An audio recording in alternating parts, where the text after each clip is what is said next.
that are from the prompt list that you're curious to what I did for the magic item, feel free to ask, and I'll send you what I've got.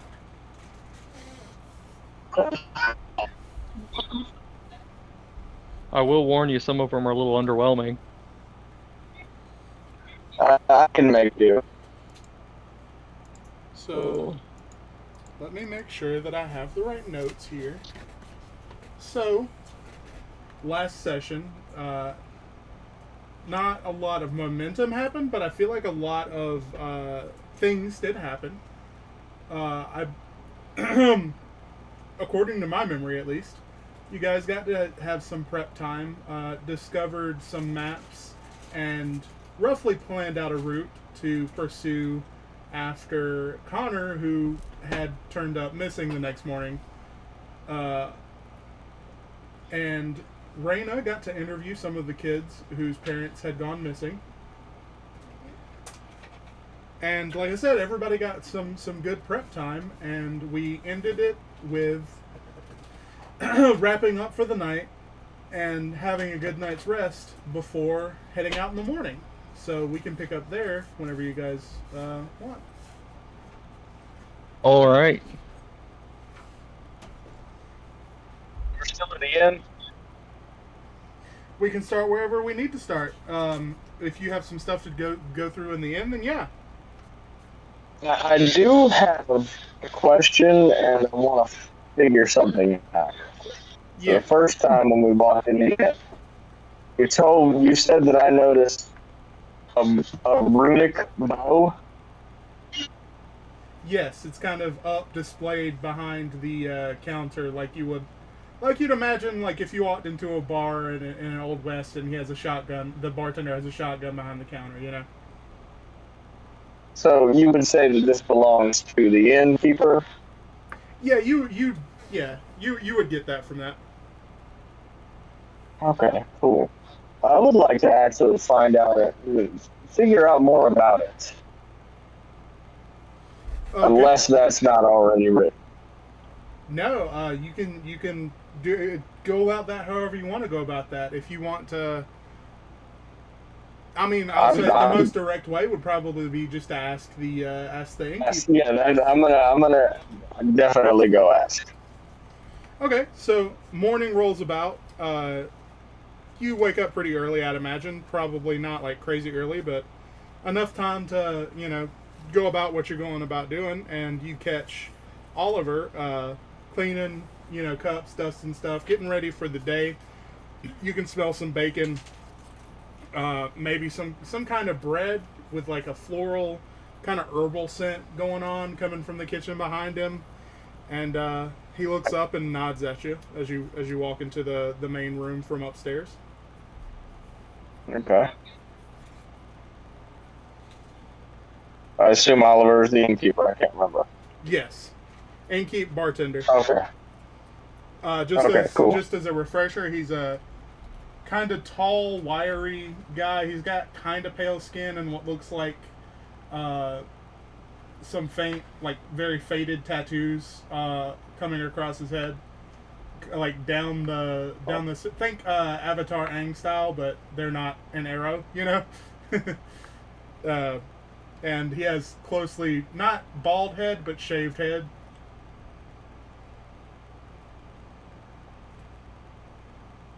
Um, in the most direct way, I just kind of want to ask him, what he knows about that bow. Oh, that old thing. Uh, my my dad gave it to me when I was old enough to learn how to shoot. He said it was his dad's, and it. I mean, it looks really fancy to me. Once I picked up on this, because I picked up this, feeding people and putting people to bed seemed a little bit more a realistic job than wandering out through the wilds. That just wasn't for me. So So it's a family heirloom. yes, correct. Uh, when's the last time you used it? he turns around and looks at it, and he looks pensive for a second, and he kind of puts his hand up and does the chin rub thing.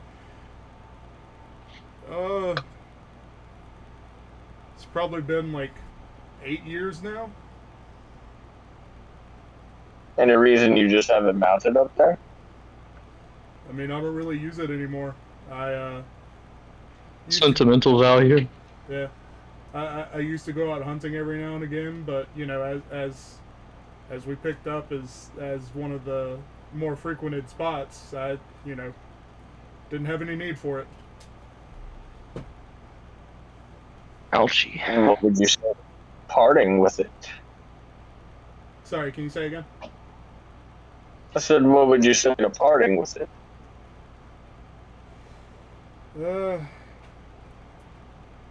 I don't know about that. I mean, it is a family heirloom. You know, it's going back as far as I can remember.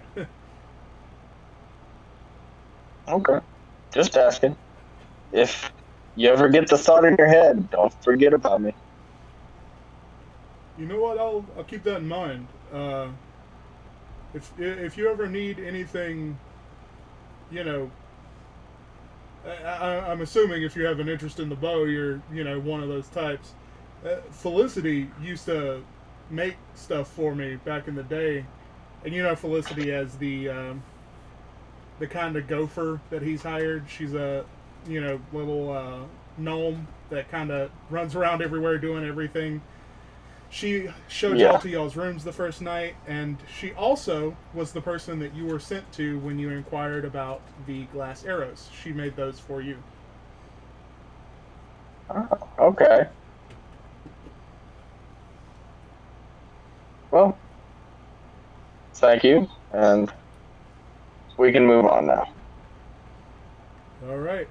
I'll let the DM know, and he nods. I love it. Alright, you guys ready to head out? Yeah. Wolfram is Yeah, standing I'm ready. outside with all of his packs wrapped up in furs and all of his equipment just laying out in the street in the snow. And he's just standing there with his arms crossed, waiting for you guys. As Driffin filters out, you see Molimer. She comes from around a corner with a big pack on her back. Apparently, she didn't stay at the inn last night, but she slept somewhere else. And she greets you all with a smile, and you can smell fresh brewed coffee as she has a thermos.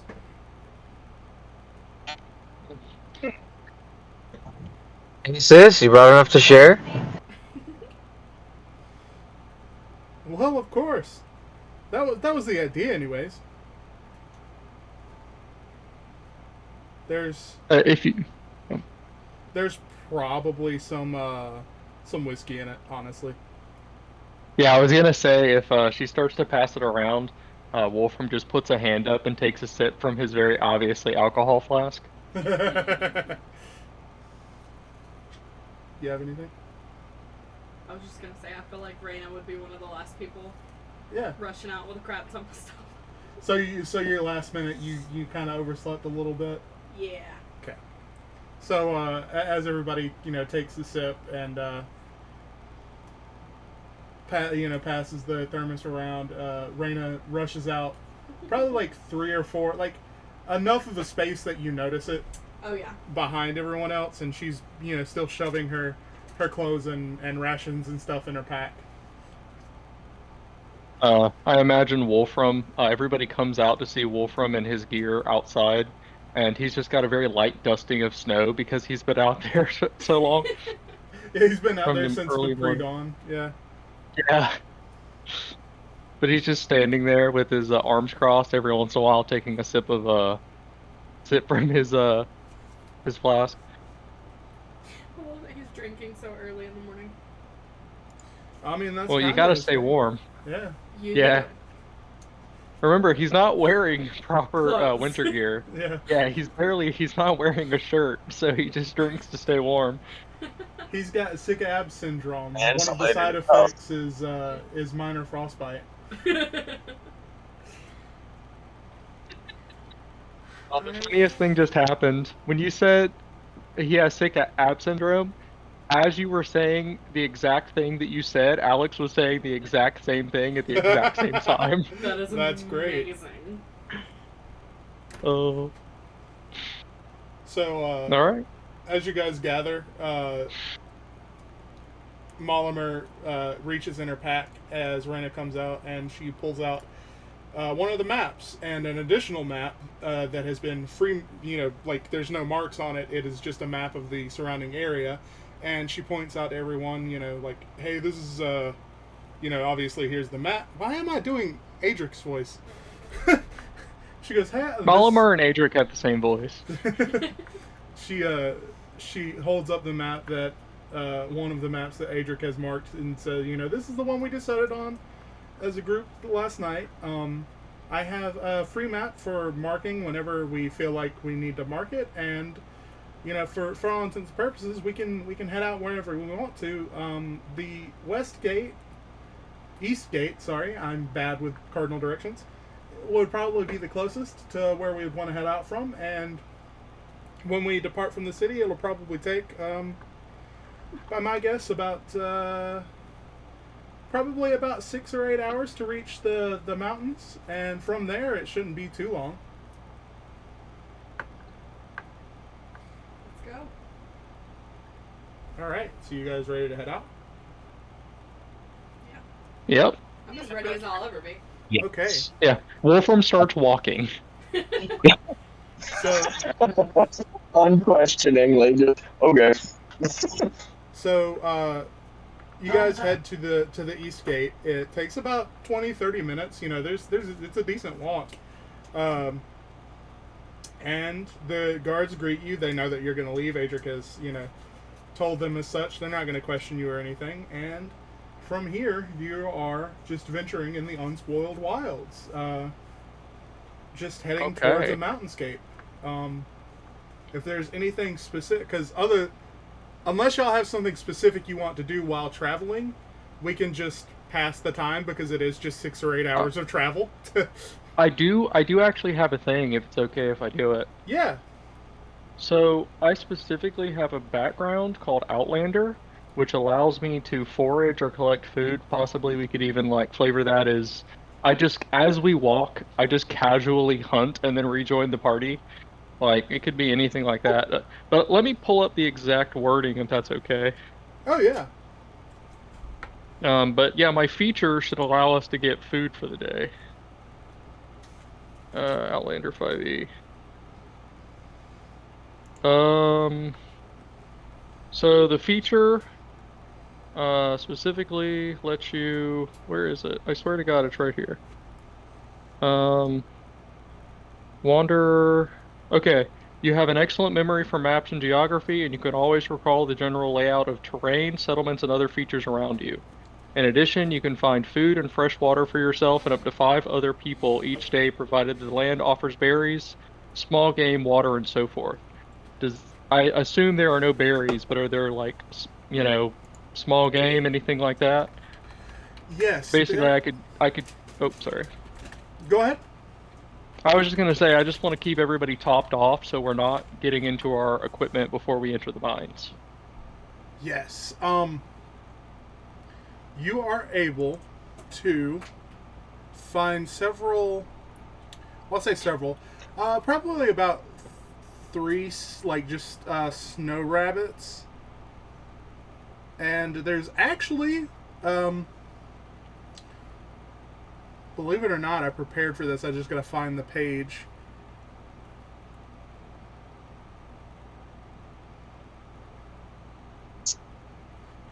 Oh, duh. Winter berries. These bright red little berries that you notice some small birds flutter around, and it's kind of probably their main food source in the winter. Okay. Can I role play that by well, not necessarily role play it, but how I would want to go about it while we're traveling here is that, there's probably a map and a road, and I think the way that I'd want to go about it is to be like, okay, we don't have to follow the road. Or like every once in a while, I like motion the party to cut away from the road, or I could just leave and come back if the party doesn't want to do that. But Actually, yeah, there is a rough hewn road, but this is a not often traveled route anymore, so it's kind of overgrown. So there's not like it's enough that you can forge a path without too much difficulty, but you can definitely tell that it's not a well-worn path anymore. You know, it's probably been then maybe 5 or 10 years since this has been frequently trafficked. then I just want to say that every couple hours, Wolfram just pulls out a javelin while we're all walking, and he just hurls it and walks over and picks it up, and it's got a skewered rabbit on it. Yes, that I just imagine like there's not a word that's said. There's just suddenly Wolfram is yeeting a javelin with all his heart. Yeah, and calmly walking over and picking it up to reveal a skewered rabbit that was previously invisible. Yeah, that makes All sense to right, me. we got. With that feature, yeah, you can keep everybody topped off until y'all hit the mines. Yeah, yeah, All that's right, easy. I got food for tonight. All right, that's all I wanted to do. Let me turn it back over to the rest of the party.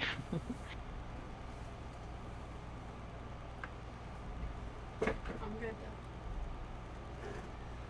pass the time until we get there. Cool. So as long as everybody else is good to let the time pass until you get to the foothills, there's as you get closer and closer to the foothills of the mountain, the wooding begins to be more and more sparse as it breaks up in the hilly, hard-packed soil. You begin to clear the edge of the woods, and as the party clears the sparse wooding at the foothills of the mountains, a boarded shut mine presents itself. The boarding is old and heavily decayed, having been pried open in some places, with openings large enough to easily climb through, but you would have to squeeze through. Rocks and splintered wood, as well as other natural debris, covers the ground in a wide arc around the opening. Wolfram immediately just walks directly up to it and starts ripping boards off. Also, I'll say it's probably about lunchtime by now. If y'all left first thing in the morning, it's probably like 11-ish. Ooh, perfect! I can make a fire with the boards. I mean, that sounds good to me. All right. Any sort of check to rip them off?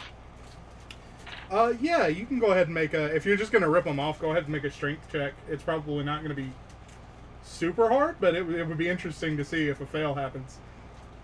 All right. That is a. You said strength or athletics?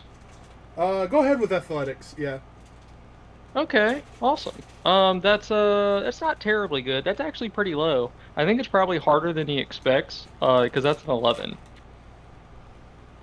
Oh, He's like, oh, you're able to like splinter some stuff, and like you get a good like fist-sized chunk to pull away in your hand, and it's kind of rotted. okay. I'll look to Drayfin to give me a hand. Mm. Two of them.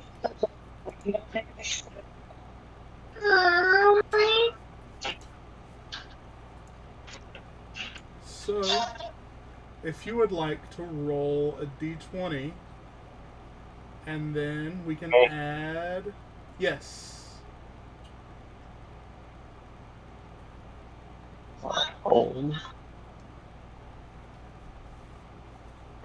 Pardon me.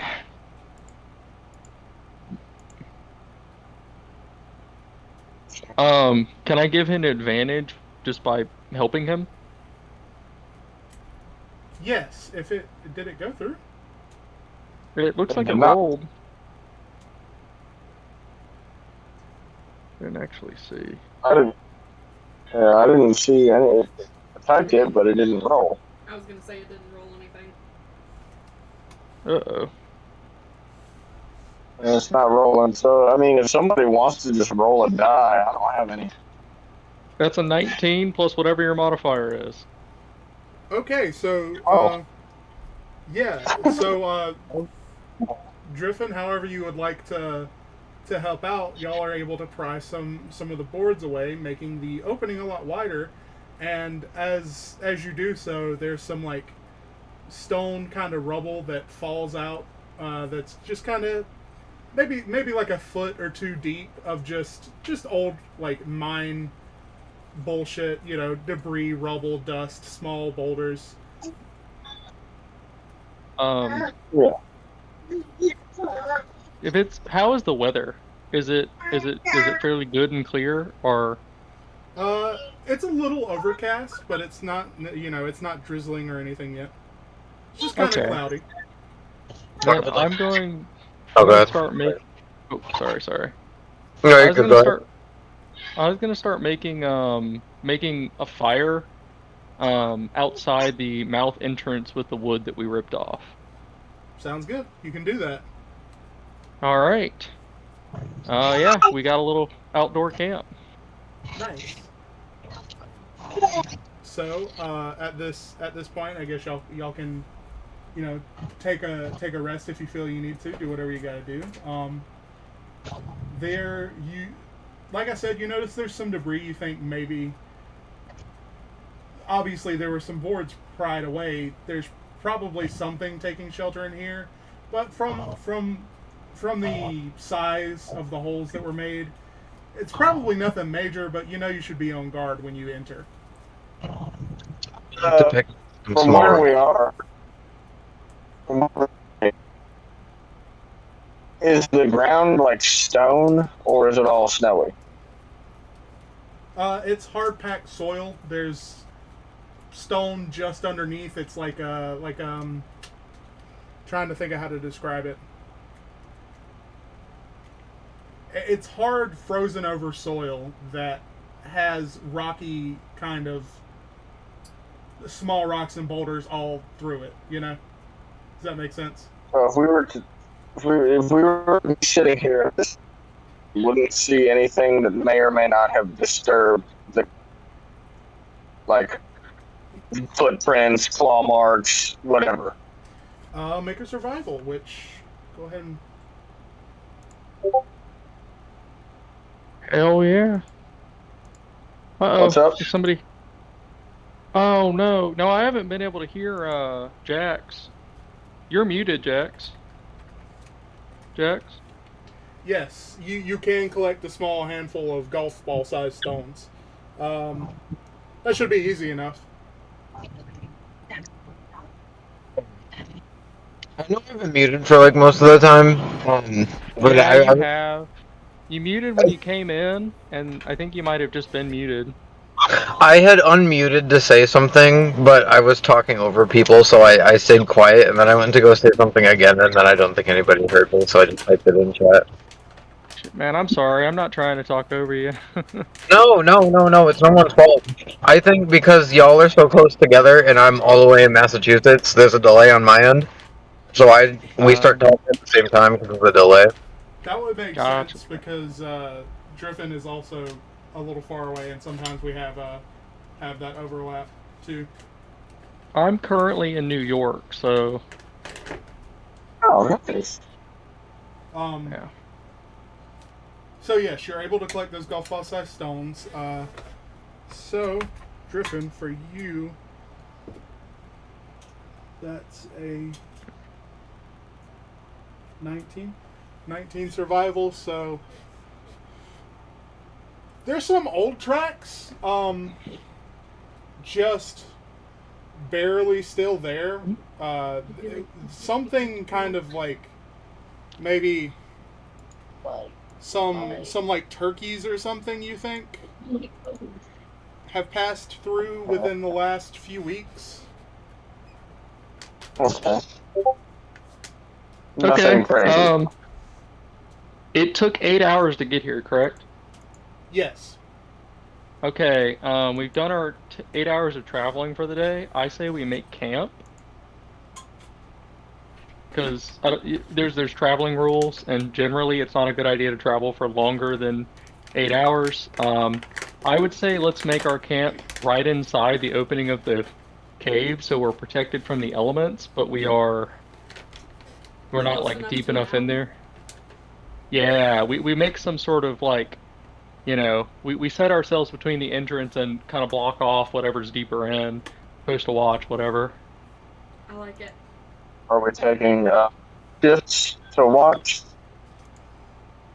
Okay. Yeah. What time of day is it? Is it relatively late in the day? Because it's been 8 hours. If y'all left first thing in the morning, then it's probably like right at maybe just after Evening lunchtime. time? Oh. Oh, So if we yeah. Eight left at like hours. 6, we traveled for 8 hours, that would be 4 p.m.? Oh yeah, that's No, right. that's I not did. right. 2 p.m. Yes, that is correct. Sorry, I did my math wrong originally. Well, Yeah, 2 it p.m. would is be around evening lunchtime. time. Yeah. I mean, technically we can keep traveling if you guys want to.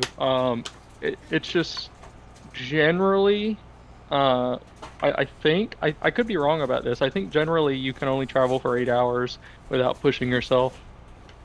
Yeah. Also, I'll say, in your collecting small stones, Mortimer, you find one that looks oddly like the tip of a finger. It's just kind of a neat Ooh, stone. that's cool. Oh, that's where my middle finger went. Oh, oh my. I love this character. Um, So if y'all set up I camp, think sorry, go ahead. I think at this time, if we were setting up camp, this would definitely be like within audible distance, but kind of scouting the area around. Gotcha. So like just inside the tree line, basically. Yeah, where I could hear anything that might happen, but just kind of scouting for maybe some more game to hunt, some more food, whatever else I may be able to find. Yeah. I'm cool with this. Is so close together. I'm cool with using that same roll from earlier. Um, there's like I said, like it seems like some turkeys track through here every now and again, but it's kind of it's Yeah. starting to hit the coldest point of the year. So you think maybe they're long gone by now, but um, Yeah. there's other um, small beasts of prey like rabbits and stuff that kind of well, for lack of a better word, fuck about. Other than that, okay. there's some winter berries and stuff. Um, Okay. so I was wondering if just for my own like mental notes of this, could we say that we left at like 8 in the morning, got everything ready? We've been traveling for about 8 hours. Maybe we took a little break here and there to like deter off and get that extra stuff. So it's like 4 or 5 p.m. when we arrive. Make a camp over an hour. It's starting to get sick, so it's getting late in the evening by this time. Yeah, that sounds perfect to me. Awesome. Then I'm gonna lay out one of my hunting traps. Oh, cool. How, Ooh. how exactly does that work? Let me pull it up the statistics for it. Um, but I just get it with my background. So, Yeah. you use an action to set it. This trap forms a sawtooth steel ring that snaps shut when a creature steps on a pressure plate in the center. The trap is affixed by a heavy chain to an immobile object, such as a tree or a spike driven into the ground. I'd like to kind of use some of the rubble to you know, drive it into the ground. I don't have a hammer or anything, but I could probably kind of nail it in with like one of the weapons I'm holding or something. I turn around one of my hand axes and kind of nail it in. Yeah. And then I cover it over a little bit with snow. Should I make like a survival check or something to see how well I hide it? Yeah. Yeah, survival sounds right for that. Yeah. Okay. Let me look. That is a 14 plus 3. That's a 17 to hide it, I think. Cool. Okay, yeah. Okay, and yeah, I'll just go to bed and see if anything walks over it in the morning. And I'll make note if Drafen shares his information about the tracks. Do what? If you've shared your information about the Yeah, tracks, like yeah, pointed yeah. out the tracks to me, Definitely. I will Yeah, put yeah. I'll put my hunting trap where it looks like they may walk back over. Yeah, I definitely shared that with you. What was that Hell yeah. survival roll for me one more time, please? It was a 17 total. It was 14 plus 3. Okay. Um, when a creature steps on the plate, it has to succeed on a DC 13 Dex save or take 1d4 piercing damage and stop moving. Thereafter, until the creature breaks free of the trap, its movement is limited by the length of chain, typically 3 feet long. A creature can use its action to make a DC 13 strength check, freeing itself or another creature within reach on a success. Um, I think that's generally for when you're fighting monsters, but like if you want to use those statistics for it, I think for the most part, small creatures are pretty much helpless. But Yeah. that would be entirely up to you. Well, I think most small creatures, like, unless you just roll that 1d4 rolls a 1, they're pretty much dead, you know? Yeah, they're unconscious. Yeah. And I would like, a creature with like a 1 or 2 strength is not going to be able to break free of a high DC trap. So,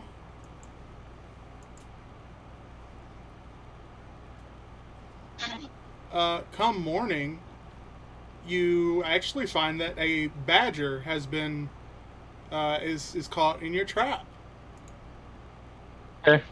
Yeah, if I, how, yeah, I'm just going to take a look at it, see if it, you know what? Yeah, no, I'm just going to walk up to it and I'm going to quickly dispatch it.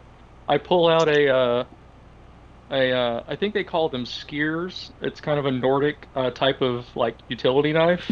I just pull it Yes, out of a actually. sheath on my belt and I just kind of put it into the back of this thing's neck, killing it kind of humanely, I guess, but Yeah, very quickly. because come morning when you check your trap, you find it's unconscious and it's not it's hardly breathing. Yeah, Yeah, I just kind of put it out and I start breakfast.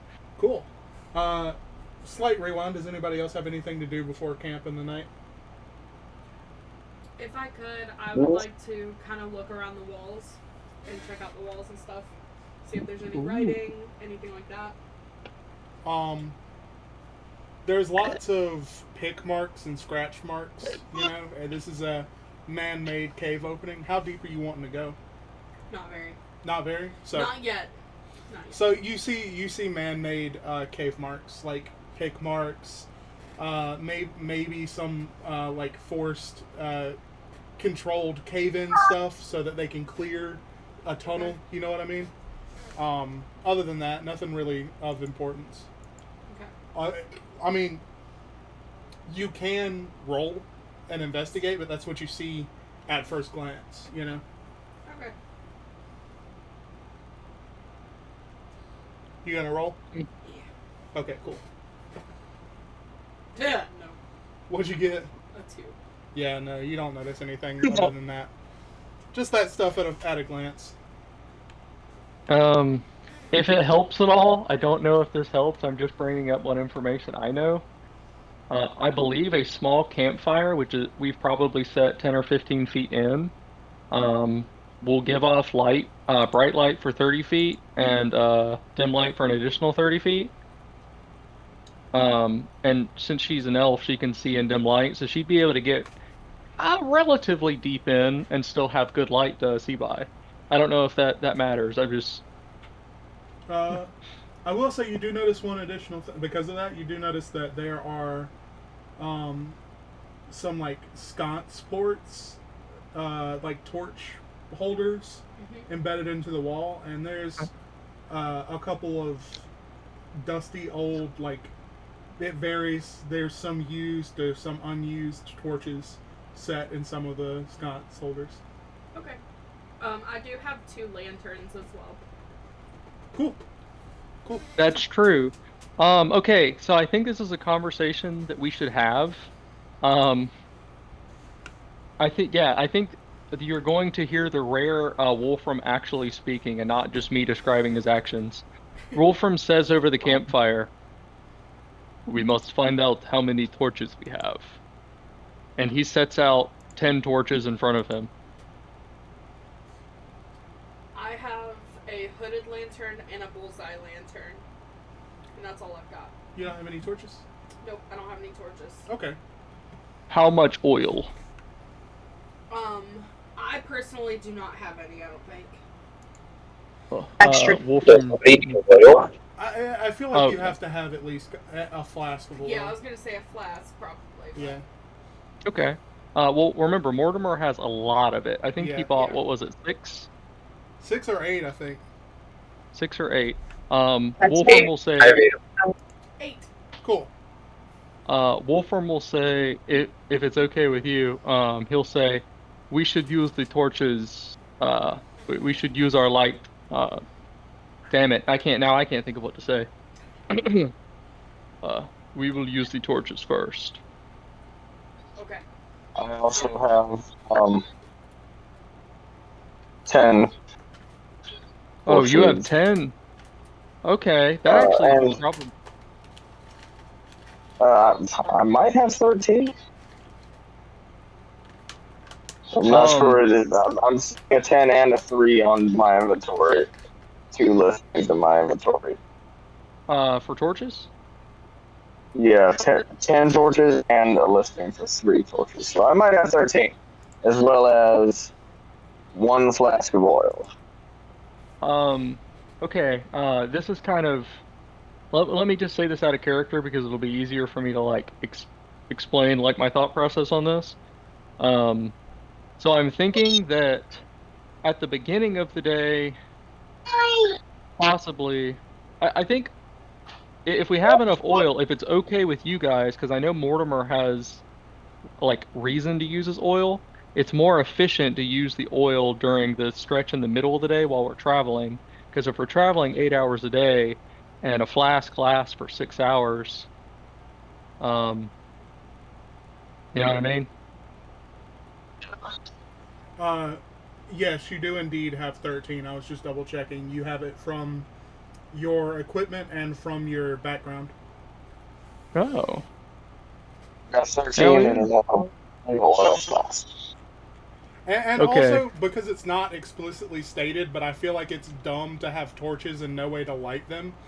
If your pack includes torches, it also, even if it doesn't say so, includes a tinderbox, because how are you going Oh, to they all light your do. torch? You know, like... Yeah. I think I actually have 2 tinder boxes, so if anybody's missing one.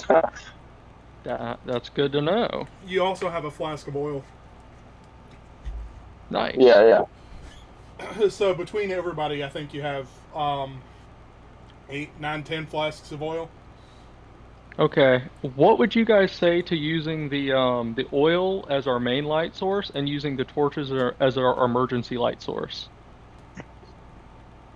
Sounds good. This is going to be heavily dependent on Mortimer because this would be using Mortimer's fuel that he paid for and he was planning on using for some other stuff. So I don't want to like step on his thing and make him use his oil if he has plans for it. He has plans for it, but I'm sure we'll come across ways to get more oil. I'm not 100% concerned about it. I'm thinking we could probably keep it down to 1 oil flask a day, and then we use torches for the additional 2 hours that we're traveling, generally. Okay, and I mean we are in an old mine too, so as we're traveling, we can look for any leftover oil or anything. That's true. That's a great idea. We'll scavenge. I agree. I like it. And I will also Excuse me. say that all of you have dark vision. The only one in the party that does not have dark vision is Wolfram, because he's human. So he's the only one that really needs the light. Yeah. So Or you can just hold my hand. I'll guide you through. I was going to say, I would even say the fact that 3 of you have dark vision out of the 4, I don't think it would be too big of an issue to have someone guide Wolfram if that's what Wolfram wants to do. You know, just letting y'all know that that is an option. It will also make us not get seen by whatever's in there.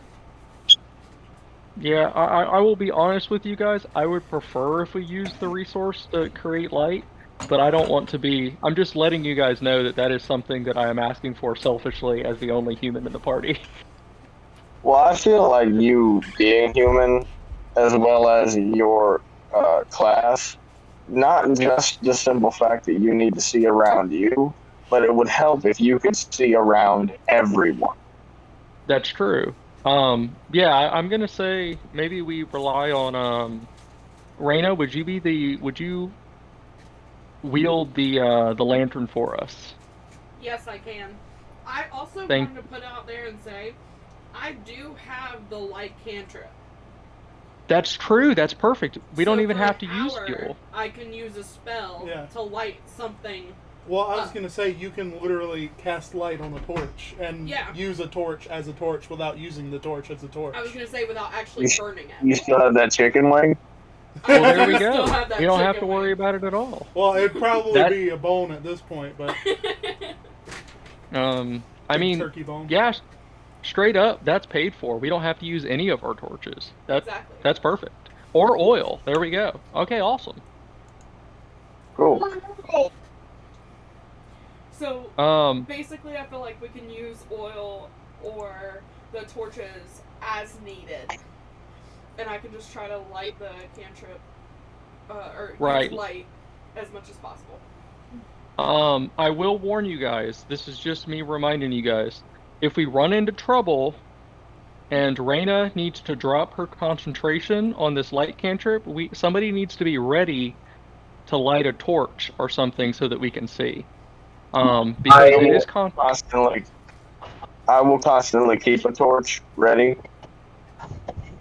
okay. I was gonna Yeah, say I have a lantern on the end of my staff that I'm probably gonna light for combat, so I can use it to light stuff anyways.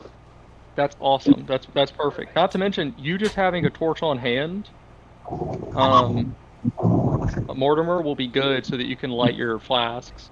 But yeah, I think we probably have this sort of conversation, and Sorry. yeah, I don't know how to roleplay this as Wolfram. My apologies, but yeah, I think we kind of have this conversation, and then yeah, we spend the night and get started into the mine the next day, unless if Cool. anybody has anything else they want to do. I think it does need to be mentioned. Griffin, being the person that he is, would constantly find himself traveling at the back of the party. That sounds great to me. I want somebody with your eyes in the back. And that brings up the point: how are we going to do watches at night if you're going to do them? I don't. Well, you do have to take trance a though. 4-hour trance. True. So Or for 4 basically, you have to sleep for 4 hours. Yeah. So I You think are that's- aware of the world around you, though, I think. Yeah, Okay. yeah. But it means that you have to dedicate 4 hours to sitting still and meditating, basically. Okay. I'm sorry, I'm not going to be super useful in this regard. I think most of the party, except for Reyna, is with me, but all of us have to sleep 8 hours, I believe. So are we doing the night real quick? Yeah. Yeah. All right, can Wolfram take the last watch then? I'm gonna get up and get the badger and then take my watch while I cook everyone breakfast. Yeah. Yeah, Yeah. yeah, that sounds fair. So Okay. let me look at and see.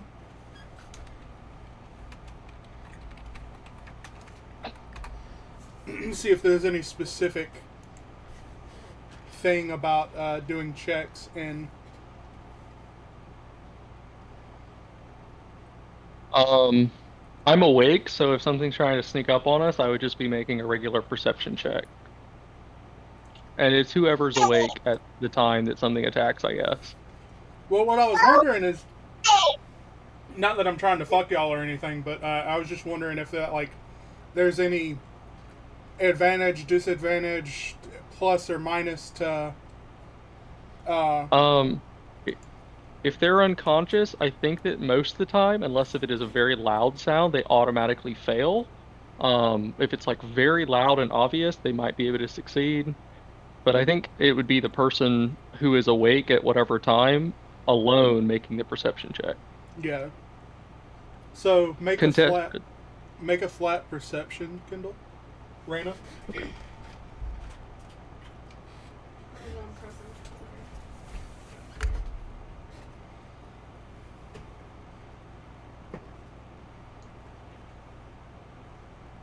If she's trancing, it could theoretically be with disadvantage. Also, don't forget you can use our passive perceptions.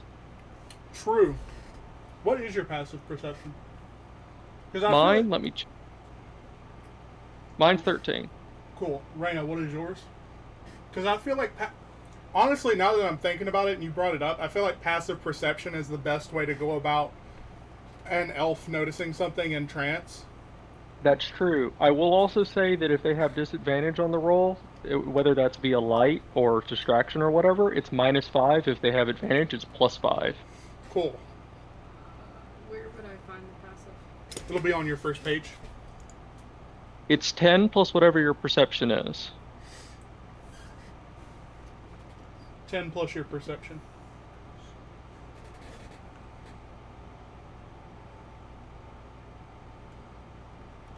On the first page of your character sheet, look in the bottom left 11. corner. 11 is your passive perception. Yes. Cool. You don't really notice anything during your trance. It's an uneventful night. You end your trance and wake up Wolfram, and Wolfram immediately just stands up, goes outside, and that's it.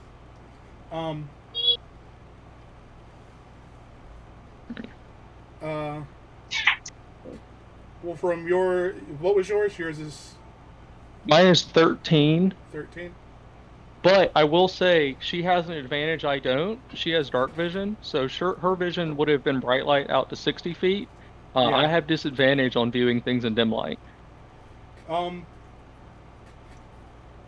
As you wake up, you hear some dripping sounds, but it doesn't sound like anything out of the ordinary for an old, abandoned, not heavily used cave. There's probably some water dripping through somewhere. Okay, can I investigate it? Yes, you can.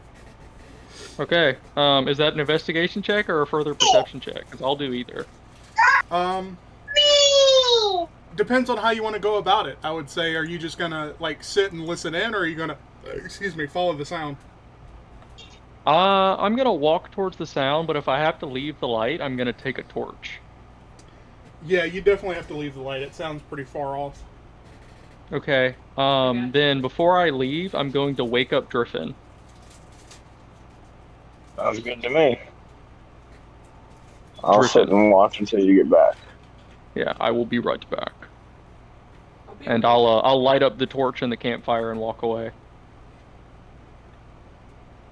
Yeah, that is. Well, how we're doing it is that you would be awake through your.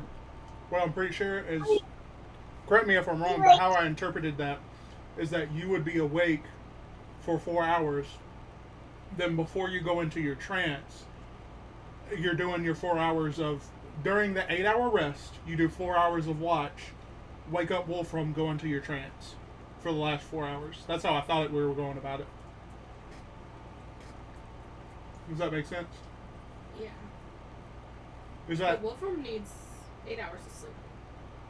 I do, but we're resting. Remember, we have 16 hours. Well, we probably have about 12 hours of not traveling. yeah? Okay. Because the way we'd be doing it is we're traveling 8 hours, and then it probably takes a couple hours to get ready, put up camp, and then make camp. Okay. Yeah. So, They say in the book, the text says that long rests are 8 hours, but I was always like, well, you would need at Well- least 12 hours because of people taking taking shifts on, Yeah. technically, if you want to get really technical, humanoids that require 8 hours of sleep, quote unquote, have to get at least 6 in order to function normally or risk exhaustion. Okay. I know that's really stupid and complicated, but yeah, ideally we'd be getting 8. I'm good with leaving it at you guys figure out how to do it in the best way. Yeah. Yeah. I don't feel a need to overcomplicate it. Yeah. I'm just But yeah, I'm gonna wander off. I'm gonna follow down. I've lit the torch and I'm following deeper into the cave. So as you go down deeper into the cave, you notice the rock debris gets kind of bigger as you go. And how far are you willing to follow this sound deep into it? Because what you heard was a far off echo. Like it was you just happened to notice it as you woke up and. Um, I will go. Um, okay. I think I will go into the point that I can no longer see the light around the bend or whatever of our camp, Okay. like in the distance. Yeah. And then I will look around a little bit, and if I don't see anything at that point, I think I will return. Okay. Can you make an investigation? You have a torch, so you wouldn't have disadvantage, right? Yes, I can see. It's 20 feet bright, 20 feet dim. Okay. And my investigation is a 10 plus 0, so that is 10. Um. You notice that the rock debris is getting more frequent and it's getting bigger, instead of just being like when Mortimer went to grab some, pick some up and put it in his pack. There were about they were between like fingertip and golf ball size, and now it's getting to about like fist size, maybe even up to like what's a fist, like 4 or 5 inches usually, Yeah. probably about an 8 or 9 inch diameter. And these are like spherical? They're all kind of different shapes. There are some hard edges and stuff, but that's all you really Okay. notice with a 10. Okay. I guess I'm gonna look around, see that, and because I didn't succeed, I don't think I'm gonna think much of it and just return to camp. Yeah, and I will say that you do hear it. It does sound like you're getting closer to the dripping source, but I think this will be something that I'll take mental note of and investigate at tomorrow with the group. sounds good. On that note, I know I hate. I'm not ending it. Just get ahead of that one. I'm not ending it, but I think this would be a good point because I have to use the restroom to take a quick restroom break. Let's take a break. All right. Do what you gotta do.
having to burn through anything. Also, additionally, if you drop your concentration, you're already holding a torch that you can light, so that's even better. Yep. That's fucking awesome. I'm so psyched. Okay. Let me know when everybody's ready to start this day, and I'll be ready as well, I guess. I'm ready to go. Cool. I'm ready. Cool. Go.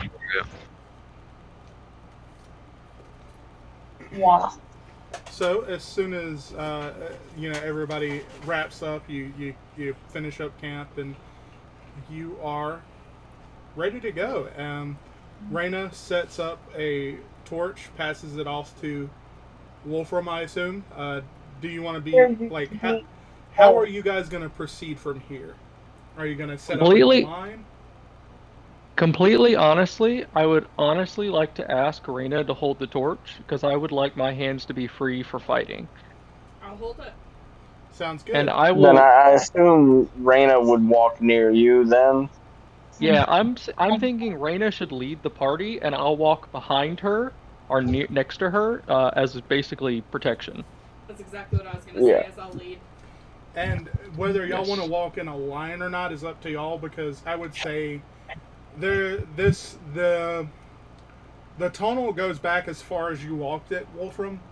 And it's as far as you walked it, it's probably about 7.5 feet wide. Can I suggest a walking order? Yeah. What about Reyna at the front and then in a zigzag stagger, I am behind and like slightly to the left, and then behind us in that same stagger is Molimer and Mortimer, and then behind them, hanging at the back, is Drafen. I like it. Sounds good to me. Like it. Can I be can I be in front of Molimer so I can kind of reach around Reyna and light my lantern with the torch when we have to Yeah, fight? that sounds great. Yeah, that sounds like a good idea to me. Sweet. They're Okay. not going to want to know how to prepare for it because Well, why don't? they're Well, hold on. busy. Sorry. Why don't Jet or sorry, Mortimer, why don't you also hold an unlit torch at the ready? And then if a fight breaks out, you can be like a secondary, have a torch ready to go and you can light from that. Okay. That's fine. Because either way, when that light goes out, we'll have to because this is magical light, we'll have to actually stop and light the torch with an action. Yes. Yeah. Maybe the way we can run it is that you're the one that has the readied action to light the torch. So if Reyna's goes out, you'll be ready to pull out you've already got your tinder kit out, and you just, as soon as the fight starts, you light that torch and you just have it ready to go to light your weapon. Okay. Hell yeah, we're depending on you.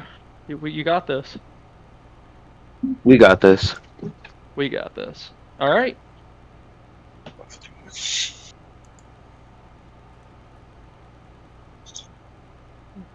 So I'll light the torch and we'll be on our way. All right, let's go. Cool. So, you're in front, Reyna? Mhm. So why don't you make an investigation for me? I'm gonna go ahead and time cut and skip y'all to the point where Wolfram was, because there was nothing else of major. 18. 18 with your plus. So you get about to and correct me if I'm wrong, and I apologize. I don't want to put words in your mouth. You get to about the point where Wolfram got when he heard this dripping, and you also hear it, but you notice that the stone debris is large and angular, and you see a stone hand clenched into a fist. It's cut off at the wrist, it looks like. And that also leads you to notice a stone forearm, Oh shit. and a stone shoulder, and then another stone arm from the elbow down with its fist clenched. And other than that, there's just various pieces, large pieces of stone. Can I roll for investigation? Yes. If he shares this with us, could we possibly roll Arcana? Yeah. Yeah. It depends. Or- Okay, you're sharing it? Cool. Yeah. Arcana or Nature would be better. What do you guys think? I don't have the expertise to know, so. I personally don't have a plus in either of them, so I'm just going to roll Nature because I feel like that's more Wolfram's thing. Well, I had a +3 in Arcana, but I see what I see. Well, here's the thing. You notice that. That's what you see. If you want to think about it, try and... because this is what Arcana is about, trying to recall the history of magic and magical effects, things, spells, etc., etc. I got a 19. 19, investigate? Yeah, so I want to know if this is an actual statue or if this was once, like, organic life. As far as you can tell, it looks solid through stone. Okay, cool. So I rolled a 14 Nature. Specifically what I'm wondering, and I don't know if Nature is the right one for this, but I'm wondering if there are any creatures that I know of that could cause something to turn to stone. 14. You've heard I know. tale.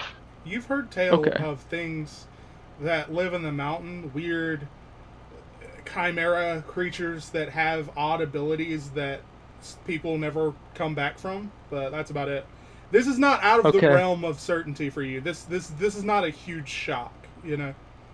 Then I will say to Reyna and the rest of the party, tread carefully. Did you roll your Arcana? Yeah, I got a 17. 17. There's a couple of creatures you know of that could turn things to stone, just because you've heard of this through the texts that you've read on your adventures. Mm-hmm. Oh, Jesus Christ. That was our oven. You know that in this area, you don't know a lot about this area, so you can't place it as one specific thing, but you know there's a couple of things that could do it. In this mountainous area, in the cold wintertime, it doesn't make sense as far as what you know. Okay. I have a question. Yes. Last session, did Molly mention that she's explored the mines before? She has not. She has traveled north and up into those mountains, but never underground in this area. Okay. Which, actually, she would definitely be investigating this, so let me make a check for her.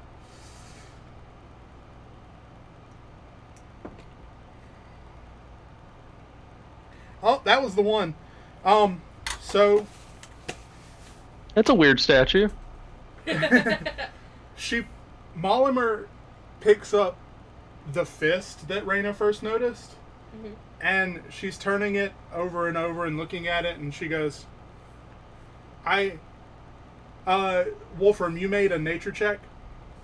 Yeah, I did. So, what you do notice from that check, and I'm sorry, I didn't mean to go back on this, I just, is that it seems to be the hand of a gnoll, if it's the correct carving, Mm. And,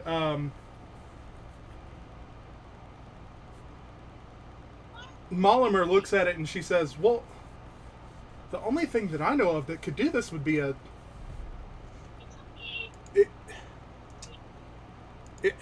would be a cockatrice, but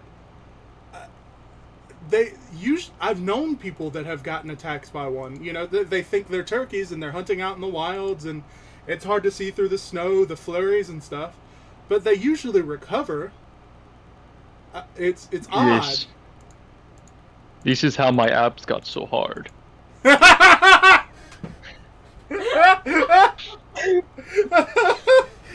was good. Holy This shit. is a joke. Oh, Do not worry, this is a joke. she laughs heartily at that.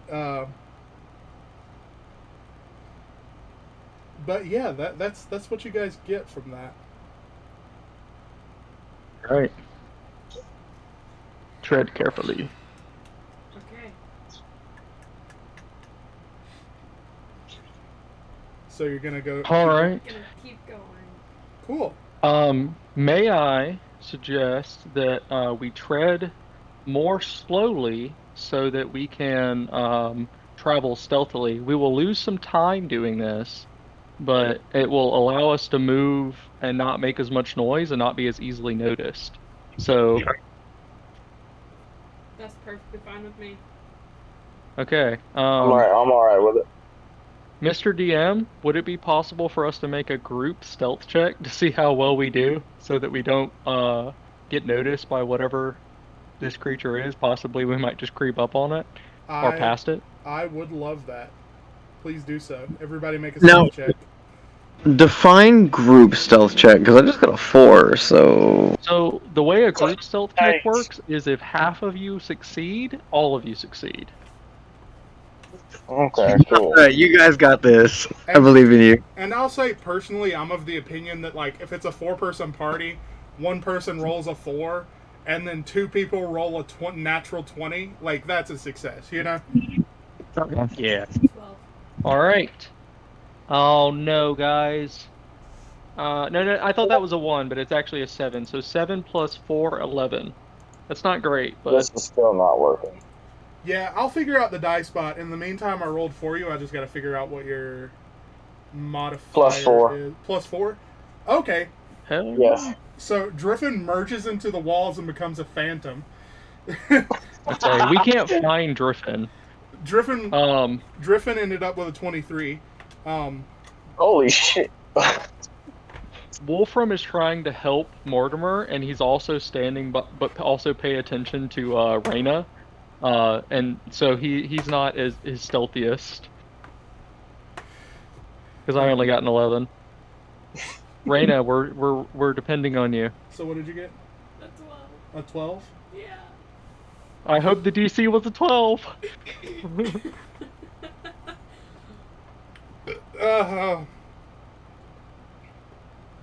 Let me check something real quick. Shit. You could make it a contested roll, or you could just set a DC based off of its passive perception. Yeah, which would be...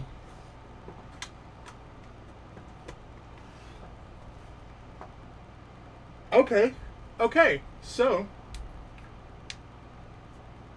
you guys kind of lay low. You start moving slower.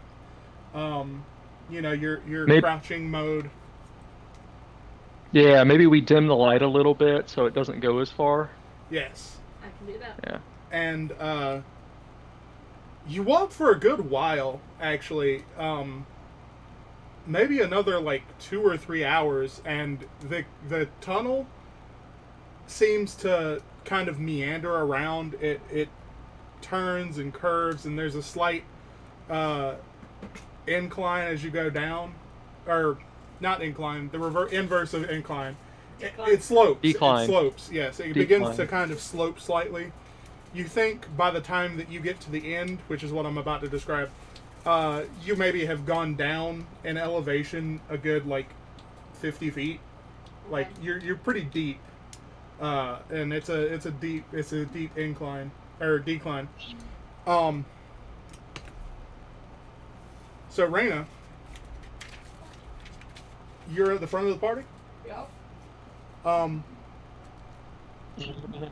So- To her left shoulder. Wolfram is Sorry. to her left shoulder. Cool. Yep.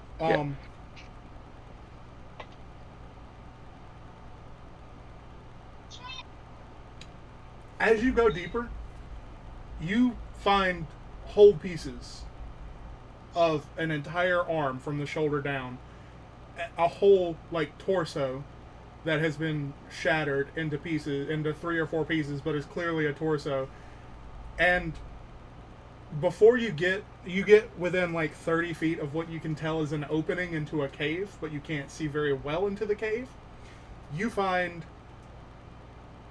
again, Wolfram, you know these to be gnolls, like statues of gnolls. Half of a gnoll, like its bottom half torn off, with very particularly one with its arms up almost in an X kind of defensive stance with a look of terror on its face. And it's a statue, you know? Wolfram looks at Reyna and he says, "Let me check." And he asks to take the torch. I'll hand it off. Cool. Okay. He says, "Stay here," and he'll move forward towards this opening, crouching. Can I stealth up to it? Yes, I will say you also notice that there are some, like, you know, legs, arms, etc., of a more humanoid kind of statue of hobgoblins as well. Okay. Um, Okay. Would I be able to travel with Wolfram, and can I listen ahead? Yeah. yeah. Yeah. Well, yeah, let's go together. Can I say the tactic that I want to go about approaching this? Yes. Yes, and then So, I'll shoot mine.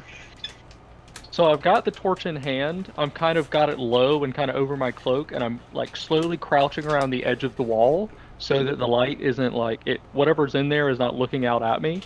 And then I come around the edge at the lip and I throw the torch in, and then I like try to peek in there. Can I make like a perception check to see once I throw the torch in? Yes.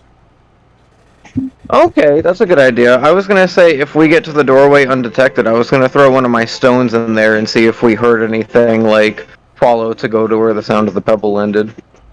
Okay. I made a perception check, but it was bad. But do I just see anything? Well, the Like first thing looking in?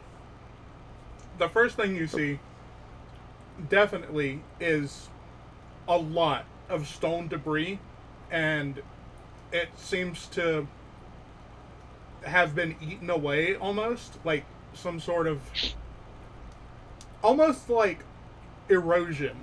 Um, this is about like a 60-foot cavern in a radius, and inside of it, there's probably a 10-foot circle in the center that isn't covered in this debris, with kind of zigzagging paths and lanes through it, one of which leads to your cave opening, and you hear weird gurgling, sucking, kind of choking noises coming from inside. And as you throw that torch in, a kind of scuttling emanates from the roof of this cavern, and a wet, sickly thud occurs as what appears to be some sort of kind of reptilian, you know, well, it's a cockatrice. I'm having trouble describing it, but this hybrid lizard bird bat slams into the floor from the ceiling, and it does not look okay. It looks decayed, and you're not certain how it's even standing. There are I'm gonna go ahead and say trigger warning. Just this is gonna get a little intense. Graphic. Yeah, there are Important question just before we get into the description is I want to know that since Reyna is standing a little further back but would still have a line of sight to this cave opening, now that I've thrown the torch in, can she see all this happening? Yeah, you can see it happen. Okay. Yeah. Awesome. As well as Driven. Yeah, I'm sure Griffin Yeah. can. I was And gonna say, I me feel and Mortimer. Go ahead.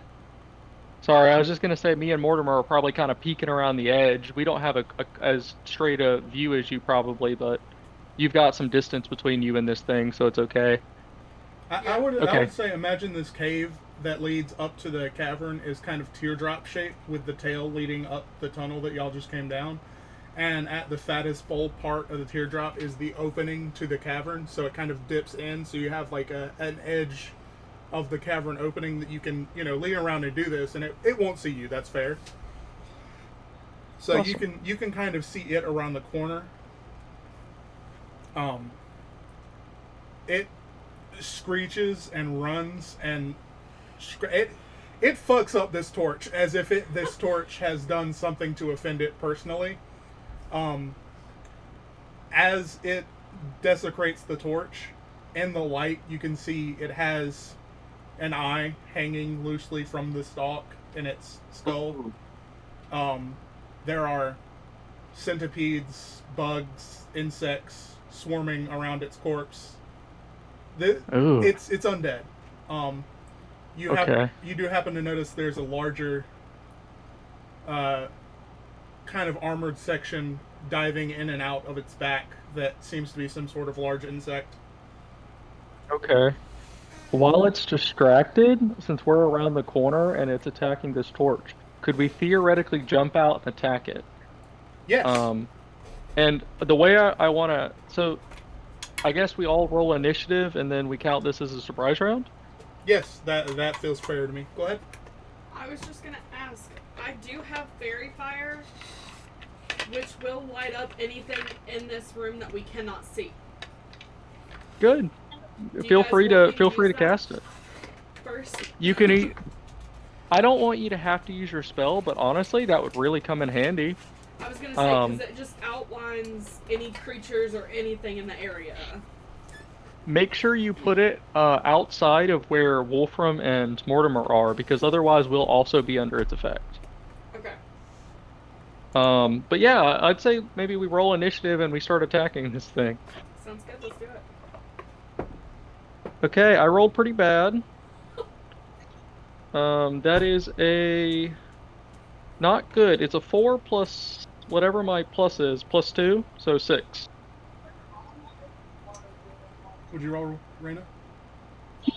I got 16. 20. So 21. Ooh.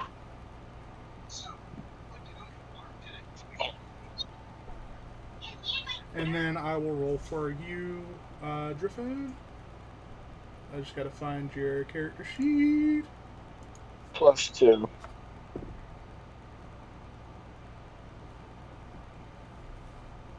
Okay, so here's my question. Who all is involved in the surprise round? I assume everybody. Yes. Okay. Let me just. Does this include Molly? Is she fighting with us? Yes.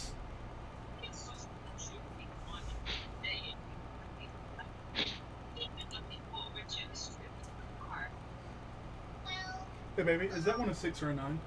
See? 6. That's a 6? Okay. Mm-hmm.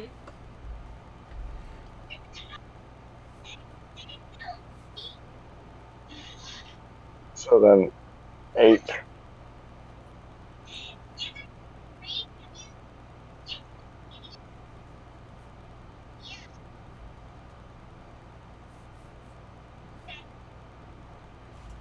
Sorry, I'm just putting the order together. Okay. I was trying to make sure I wasn't lagging because it was so silent. Yeah, sorry about that. No, it's all good. We're all getting psyched up for battle.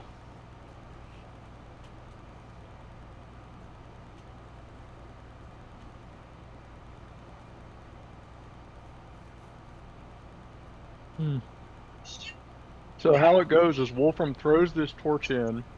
It starts attacking the torch, and Raina gets a clear look at this, and she can decide what she wants to do, because I think she's first in the initiative. I think so too. Yes. Hell yeah.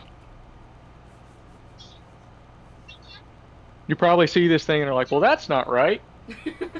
Yup.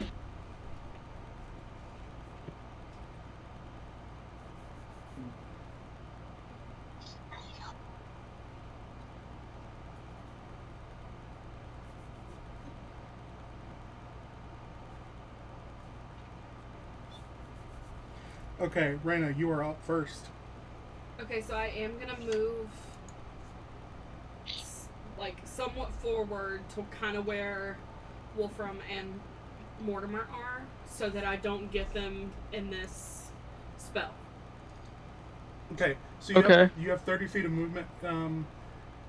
They're probably about 10 feet in front of you. Okay. And then the cockatrice is about 15 feet from the door. Okay, so this Oh, so is you probably don't even need to move because it's a 60-foot range. Yeah. It is a 60-foot range, and I can light up. It says each object in a 20-foot cube. Hell yeah! So the whole room that this thing is beyond I was in. gonna say Yeah. so any of the whole room. Yeah. Okay. So I'll just do that real quick. You don't have to roll for that. So I'll do that.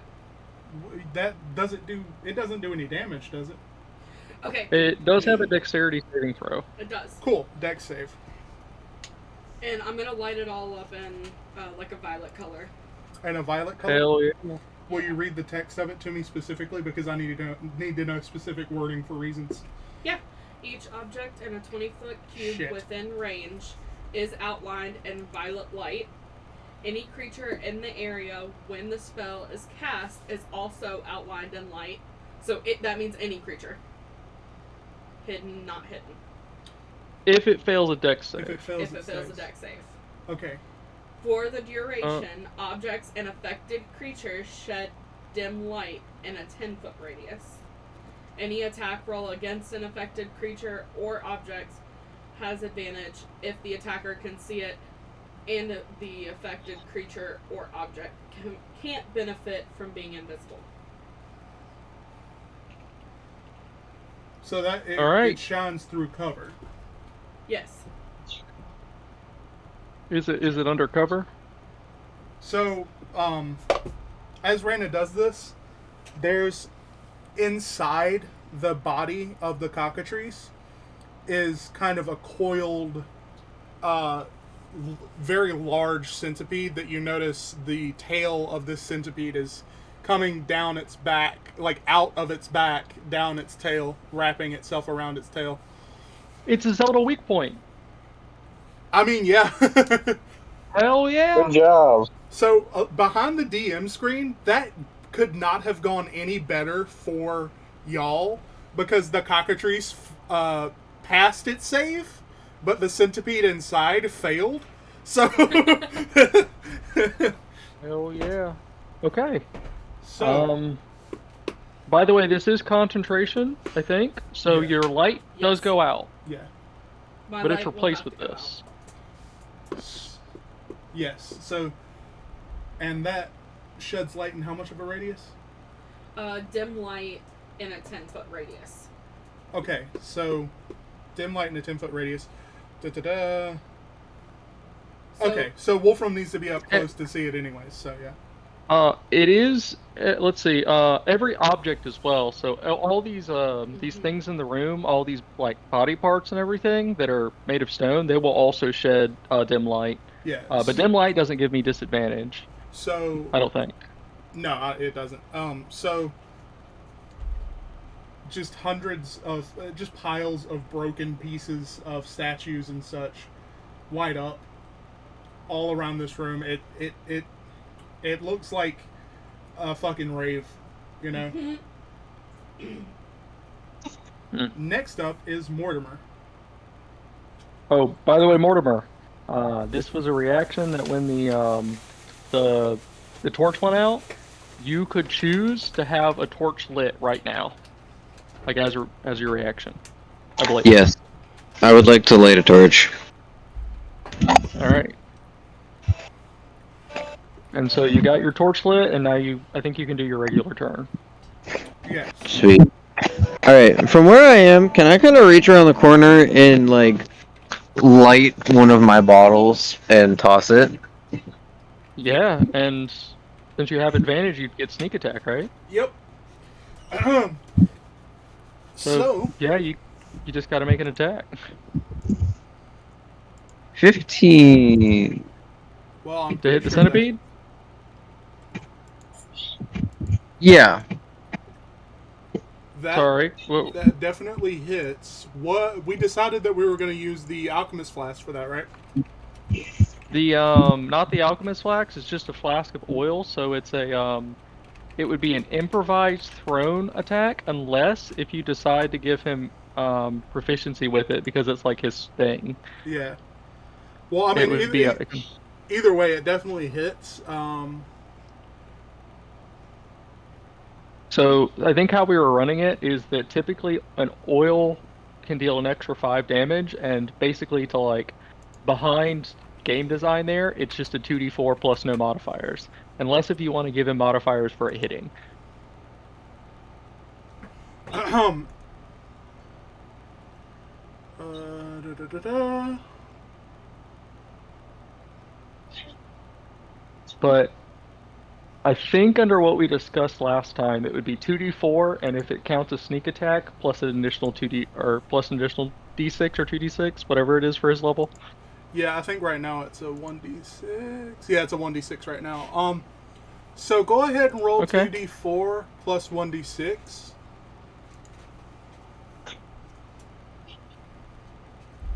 All right, that's a 5.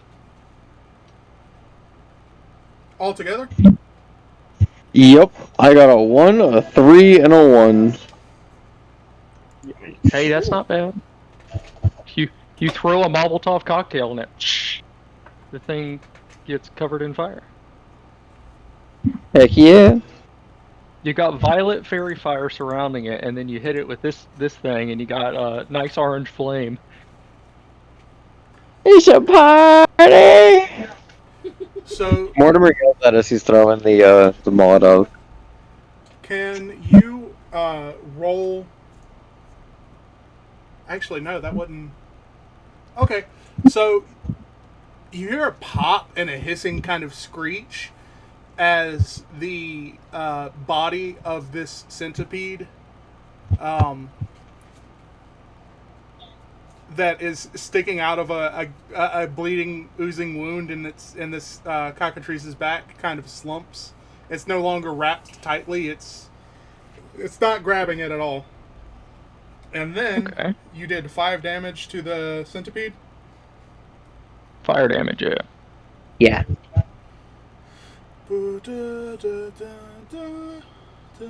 I hope you don't mind. I just want to remind everybody that right now we are rolling with advantage.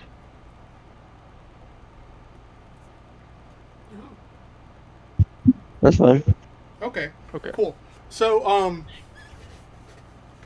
as this flask breaks on the centipede that was wrapped around it, you hear the cockatrice screech and turn towards you. Mortimer, do you have a bonus action? He's a rogue, but he's only level 1, so he doesn't have cunning action yet. Yeah, that's right. So I'm just gonna scream at the cockatrice. nice. Any specific Like words or just a guttural yell? I'm gonna try to imitate it like I did with the shadow monster the other night. Oh, nice. I'm just gonna go Uh, if that picked up. Amazing. it did a little bit.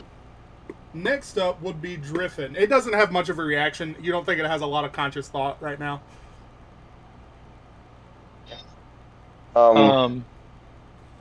You are the furthest back, but you do have advantage if you wanted to do anything to it.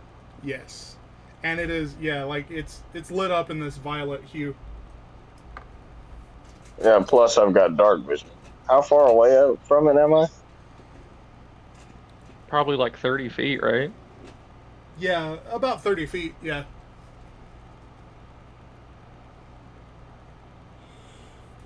I mean, I guess really the only thing I can do is just fire an arrow at it. Cool. I mean, you can run up to it. You have enough distance if you wanted.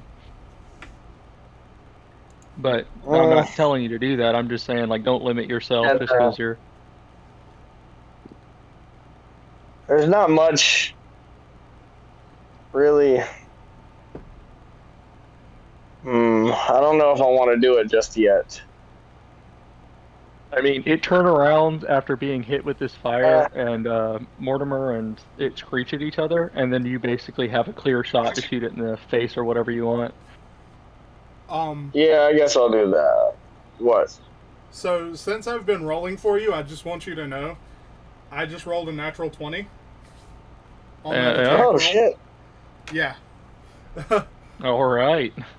So that's, what, I'll do it 2d8? then. Yeah, 2d8 plus 2 piercing, and this is... Remind me what your... Oh, never mind. No, that doesn't... Okay, yeah. So that's 2d8 plus 2.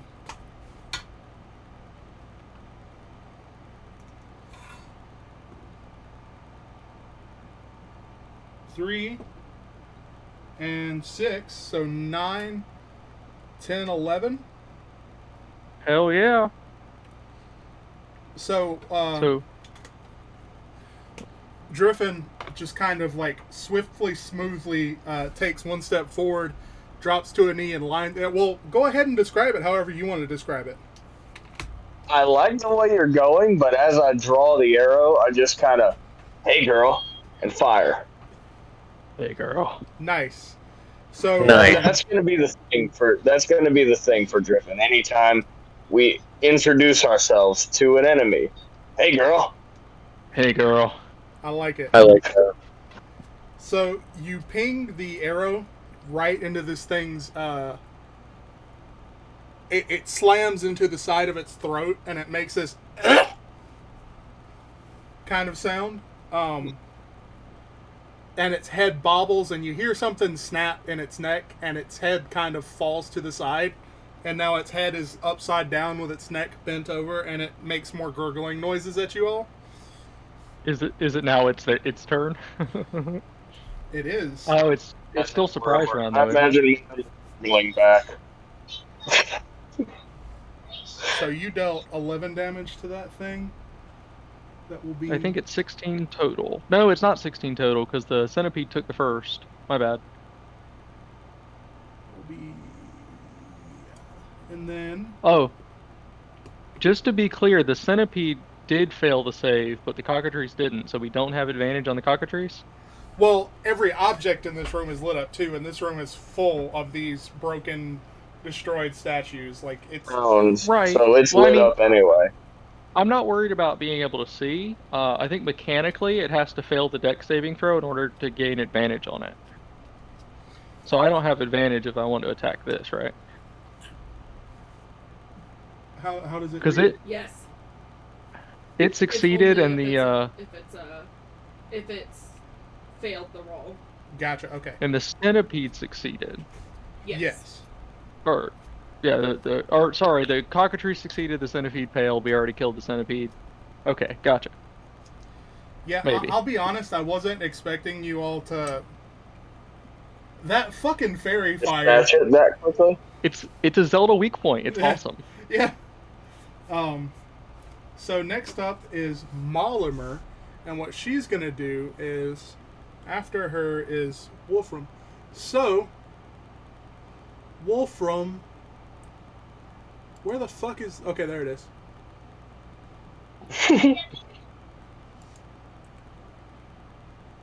Jesus Christ.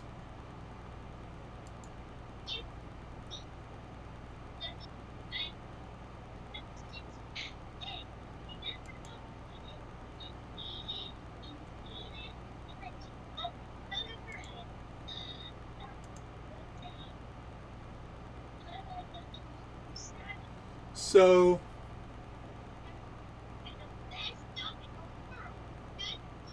Wolfram,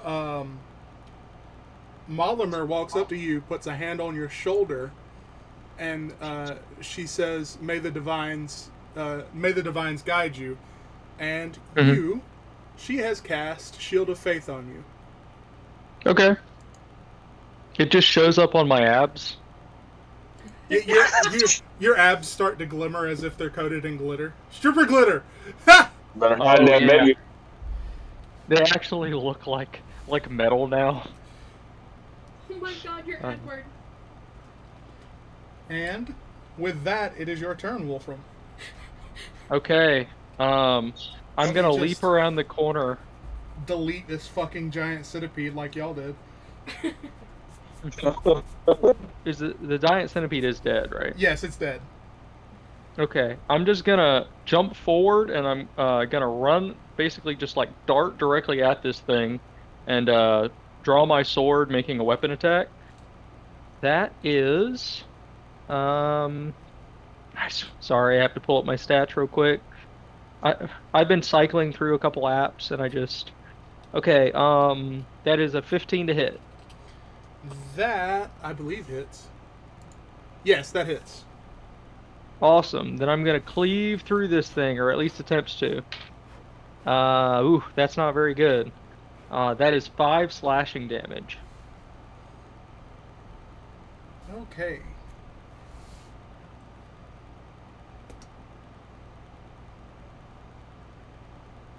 Excuse me.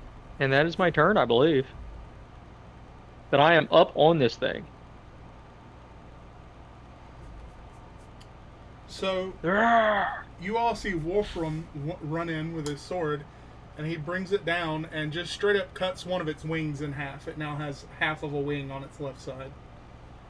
Okay. Hell yeah. And as it does that, it just goes.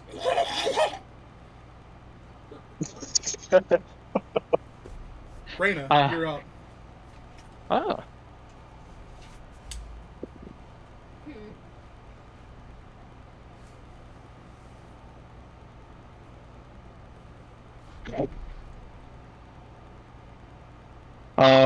You have cantrips, you could, well, yeah, you have you have options. Do you have any attack cantrips? I'm gonna use Sacred. Ooh, I like it. So I'll use Sacred Flame. It descends on a flame-like radiance descends on a creature that you can see within range. The target must succeed. Is that a full moon? No, it's a cantrip. But is it because of full moon?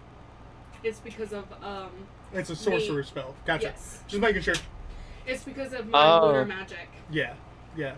I actually think it's a wizard spell or something you said one time, but I have it It's because a of cleric spell. There we Yeah. go. It's because of me having the lunar magic. Yeah, yeah.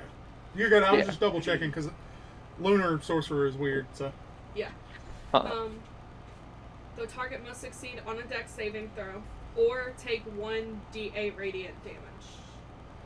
The target gains no benefit from cover for this saving throw. Cool.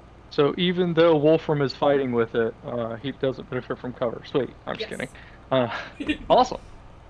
Fail the safe. Fail the safe. What's your save? Go down to your spellcasting page. 13. Ooh, that's pretty good. Go ahead and roll your damage.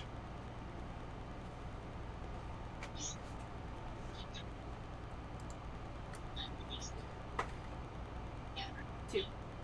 2 damage? Yeah. Okay. So, Yeah, but it is radiant. yeah. It is radiant. Raina, just if you don't know, this is a good thing to know for the universe. Radiant damage in general is good against things that are undead. Oh, So that was a to good know. call. It does Yes. not like that. Cool. It gurgles and burned. Yeah. So the way that it works for you, because you're a lunar mage or a lunar sorcerer, is you you say you're saying, you move your hand movements, your thing that that activates, and this kind of ribbon of what looks like pure moonlight, kind of it wraps itself around it and cinches tight, and then fades away, leaving these scorch marks on its body where the ribbon wrapped around. Like it. That's awesome. Mortimer, you're up. All right. You have a flaming torch in one hand. Yes. How injured does this monster look? Its head is barely hanging on by a thread. It's got what's the word? Like, it's got like tire tread scorch marks all over its body. One of its wings has been severed in half. Honestly, Kane, I just want to say I'm impressed by how well you're keeping track of all these things, because, like, it's starting to get a little I'm blurry lost. for me. Yeah. Yeah. Quick side note, just really quick. Sorry, Mortimer. Because Huh? of the spell that I just cast, I don't have concentration on the fairy fire anymore, and it only lasts. No, for a no, minute. no. No, no, No, no. you do. If you cast, yeah, if it doesn't require concentration, you continue to have Yeah. it. It still goes. So if it has You an instantaneous, yeah. you can't cast two So concentration spells at the same time. Oh, Yeah. okay. So I still have it up. Yeah, yeah. Okay. Because yeah. I mean I'm pretty certain, but check and make sure that Sacred Flame isn't. No, it's not a concentration. It's So not. yeah. Yeah, it's No, an it's instantaneous. yeah. Light is concentration, but yeah, yeah. So Yeah, like you can concentrate on like Shield of Faith and shoot a fireball. It's fine. Okay. Sorry, I'll continue. Yeah, it's all good. so Mortimer, this thing is missing half a wing, has an arrow through its throat, like its head is bent over with a snapped vertebra. It's got these scorch marks on it. It's standing on one leg, kind of half limping because you think the centipede that was holding up a lot of its bone structure is dead now. It looks Mortimer, pretty I will fucked. Mortimer, I will tell you that even though you don't have advantage on the cockatrice like you did on the centipede, because Wolfram is standing within 5 feet of it, if you threw another flask, you would still get sneak attack. You just wouldn't have advantage on the attack throw roll, Yes. if that helps. That's fine. I don't want to. I don't want to use any more fire for this fight. Okay, Can I build my hammer and try to take out its leg? Yeah. that's good. Yeah. Join the fray, the melee. Go ahead and make your attack roll because you can walk up and get around Wolfram easily. That would be a 12. That just total? barely hits. Okay. Nice. So go ahead and roll your damage. Alright, we decided that was a D8. So let me. D8 plus your dex mod, and I think you also get your sneak attack because I'm within 5 feet. Yes. So you get a D8 and a D6. Sheesh. It's kind of about to go again. You hope. Alright, that would be a 9. D8 plus 6 plus your mod? What's your dex? My dex is +1, I believe. I thought that was okay. I could be wrong. Okay. I think it might be +2. I gotta look, but I'm pretty sure. what- I'm like 90% sure it's 9 damage. Okay. All right. What does it look like with the extra sneak attack damage? Do you do anything crazy like make a weasel come out of your hammer that then like bites the bites the cockatrice? Anything?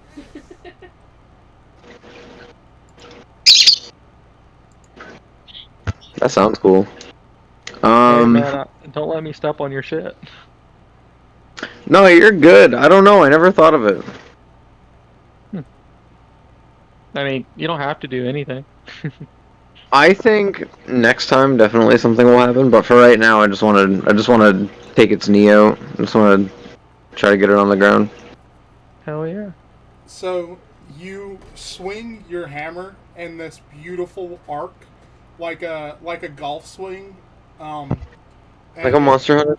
Yeah, and it just beautiful, like a tearing snap as you just evaporate this thing's leg, and it slumps to the floor, half dead.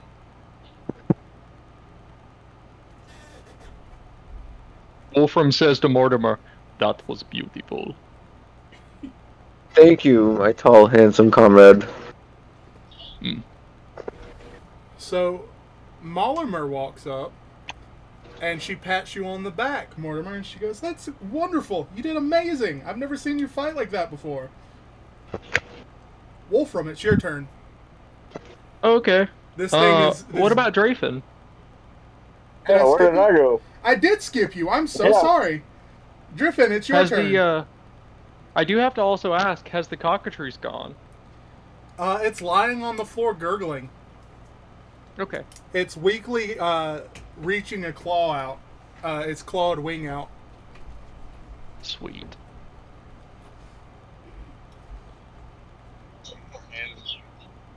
Shit. I'll just fire another arrow at it. Why not? At this point, you could probably just walk up and step on it. Just sneeze and it dies. You go and fart near it, it takes 1 point of poison damage. So, you would be rolling a d8. Are you going to just step on it? Sure, why not? It is prone, right? So Yes. does it... So he would get advantage on it, yeah. Okay. And disadvantage with raged. Yeah. Well, Drafen just comes up and joins us. So Driffin brings his boot down on this thing's head, and it squawks one last death cry and slumps still.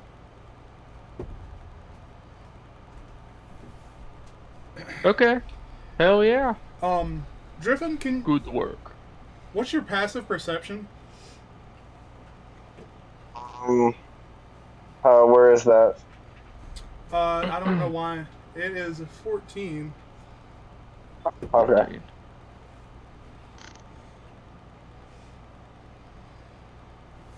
So you notice after you stomp its head and it goes still, you turn around and you hear it raise its head again. And Okay. it barely misses, but it snaps its jaws at you. It's mangled, fucked up head at this point. Okay, I'm gonna attack it as soon as I see it try to do this.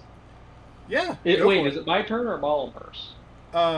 Molimer is in shock by this. It's your turn, yeah. Okay. Well, damn. That's rough. Wolfram tries to react to this, but he doesn't expect it, and completely misses. I rolled a nat 1. Oh, Jesus. Ooh. Does anything bad happen? Please let me know. No, because I will say, it tried to attack Driffin, but it did miss its attack. The roll there against the passive perception was it trying to basically sneak attack him after he thought it was dead, you know? Okay. Because it just so happens that it's Driffin and then it, so... Yeah. So, Wolfram tries to decapitate this thing to stop it from attacking Driffin. And misses. So I think we're back up at the top of the order. Yep, Raina? it's up to you, Raina. Okay. So this thing has fallen dead twice now, and then come back. Ooh, radiant damage. It is a zombie. Okay, sorry, that's player knowledge. I was gonna say, I think I'm just gonna hit it with Sacred Flame again. There you go. Because I literally don't have anything else to do. By the way, guys, if I get really faint, it just means that I've accidentally put up my microphone. Just let me know and I'll put it back down. It's a saving throw, or do you make an attack? Saving throw. It's a saving throw. Dex. How much damage do you take? Do I take damage on a successful save? Hold on. No. No. Okay. So unfortunately, it hears you chanting and rolls out of the way as your mystic ribbon falls. Damn Falls it. Damn. on where it was laying. Okay. Damn, this thing has some fight in it. Unless you have a bonus action, that brings us back to Mortimer.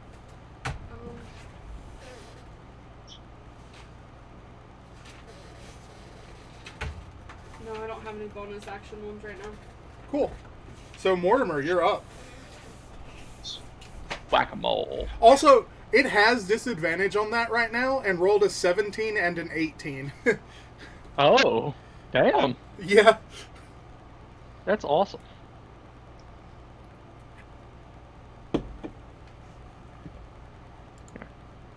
We're all just trying to hit this thing somehow. It's gotten like faster and stronger as we thought it was dead. It's like it dodges. Wolfram completely whiffs. The Sacred Flame, it dodges out of the way. And right now it's operating with like a half of a leg, a broken leg, a half a wing. Its head has been almost cut off. It just screams at us. Now it's Mortimer's turn. I'm gonna try to overhead swing and destroy the head. Yeah, let's go for it. Roll your attack.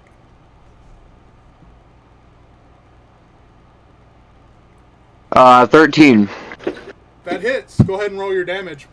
So you get your additional D6 sneak attack too, because everybody's close up on it. Sweet. Okay. When did the music turn off? 6.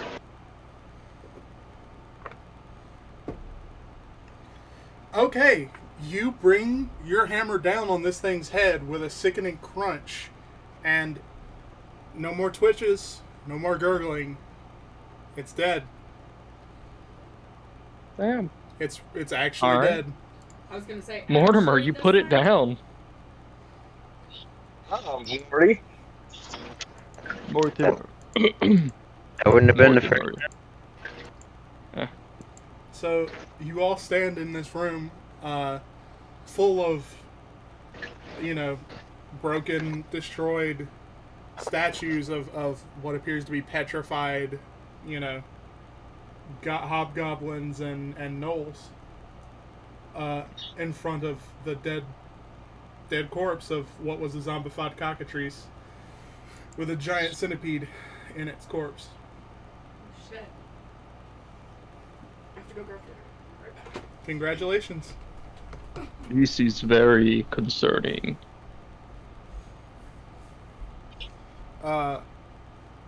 Now within the cavern, easily visible from what's kind of almost the center of the cavern, are two more openings from across from where you stand, aside from the third opening that you entered through.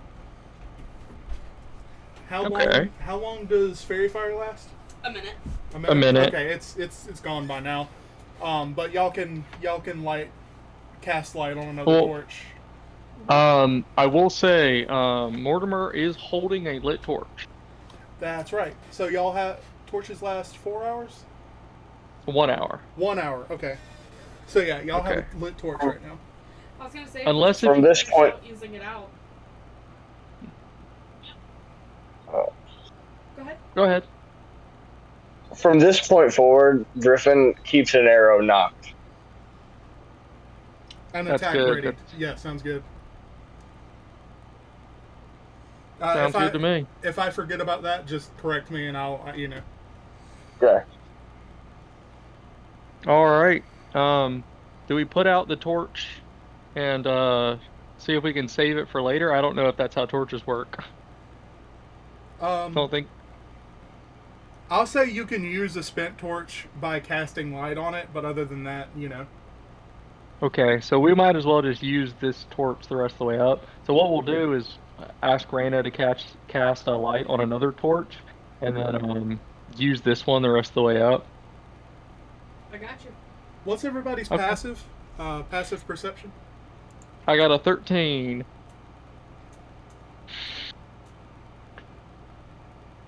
What was it again? Passive perception. It'll say passive wisdom quotes perception on your page. I don't have it in here. On your My first pass- page in the bottom left corner. Sorry.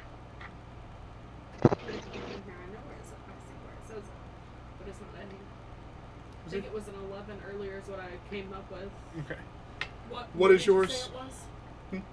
What is it normally? Like, how do you get to it? 10 plus It's your 10 perception. plus. Yeah, so 11. Okay. Awesome. What is yours, Mortimer? 13. 13? Damn! Oh, I thought you said 15. No, 1-3.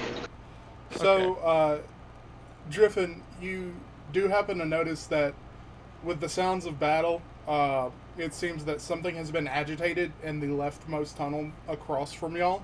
Because you hear, like, yips and growling. It doesn't necessarily sound aggressive, but something has been disturbed, I'm the only one that notices this. Yes. Damn. Well, I would definitely make everyone else aware of it. So everyone, you are now aware of the yipping and growling. Okay. Oh, yes, I hear these.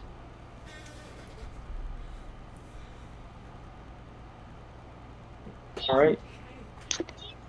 We go to check it out? Yeah. Alright. Why not? Yeah. Wolfram waltzes over to go check it out. So, do you have something? As you travel down into this leftmost cave tunnel, there begin to be lit torches along the walls, and you come into another small cavern. It's not super big. It's like maybe 15 feet radius, um, and cowering by a cave-in on the other side are what appears to be 3 gnolls, one of which is missing his arm from the elbow down on the right side. The other 2 are both missing their right foot. Both of them happen to be missing the right foot. One of them is from the knee down, and the other one is, from the foot down. And there are a few dead and petrified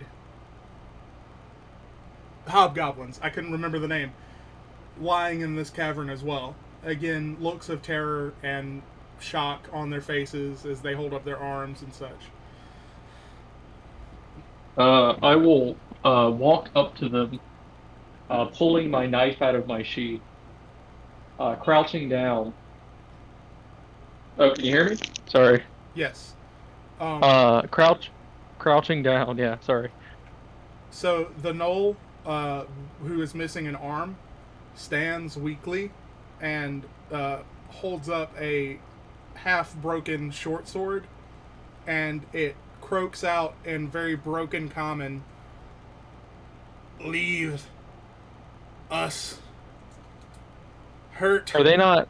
Are they not Enough. tied up? No. Oh, okay. I was thinking they were bound, and that's why they hadn't escaped. Okay, my mistake. No, yeah. There's a cave-in on the other side, opposite of where y'all entered this cavern from. Okay, then instead I'll rip off a piece of cloth and attempt to dress one of the injured and less prone to fighting back creatures' injuries.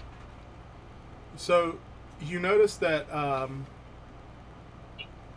all of their injuries have been tourniqueted off, but Gotcha. they are stone. The stumps are stone. Nothing I can do for you. Exit is that way. Mollymer.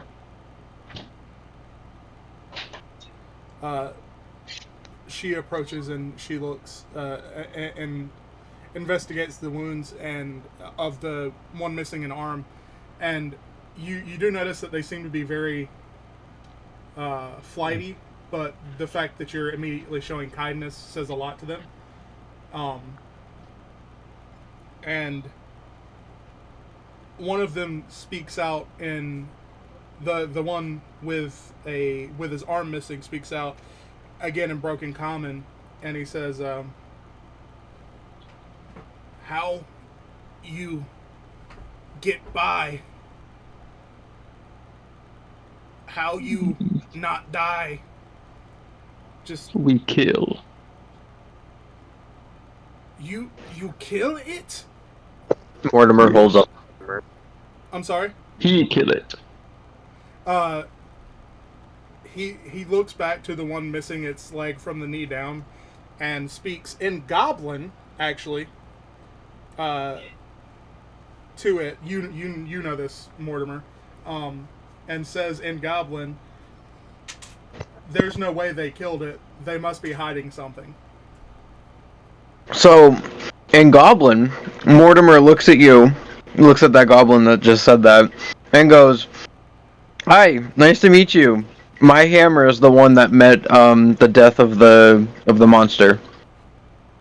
It looks up at you shocked and says, "How do you know Goblin?" In Goblin. Or it goes, "How do you know Goblin tongue?" In Goblin, Mortimer just holds out his hand, like offers a handshake, and he just smiles. Wait, in Goblin, he offers his hand. He doesn't say anything. Nope. Nope, he just offers his hand out in Goblin. Laughs in Goblin. Screams in Goblin. That was good.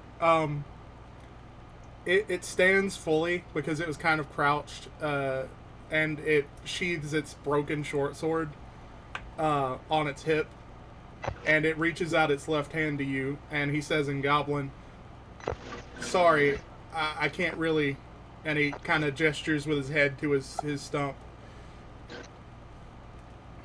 And then followed by that, it says, "How did you? How? We've been trapped here for weeks. How did you kill it?" Our team has a lot to offer. My question for you is, do you know how it got down here, or do you know, possibly how it came back to life?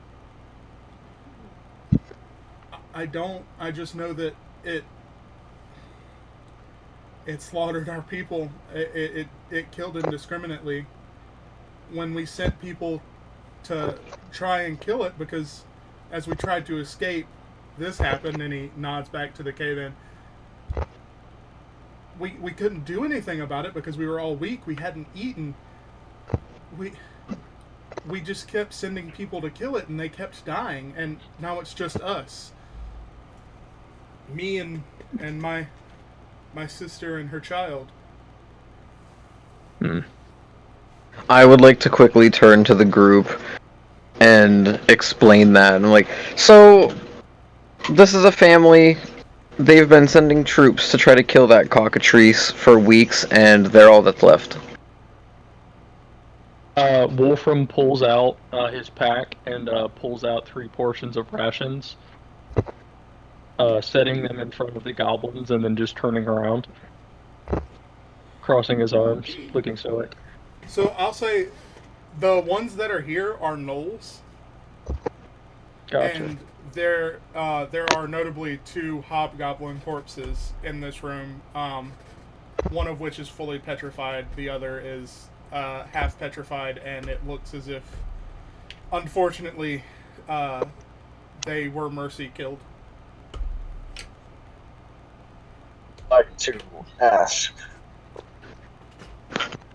how have any of them survived? I will The translate monster that. was only a doorway away. It seemed to not pursue us if we didn't pursue it. The only reason we sent people to kill it is because we had to, if we ever hoped to get out of here alive.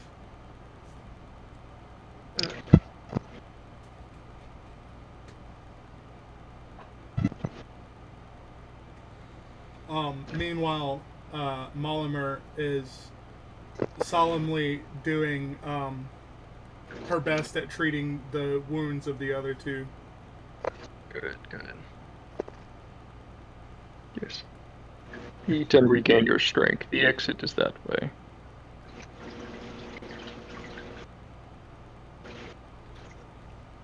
So is there anything else that we can do for you? We're just kind of passing through these caves. I mean, you've already saved our lives. That's more than we could ever ask for. I don't... Is there anything we can do for you? And I look at the team and I'm like, hey guys, they want to know if there's anything that they can do for us.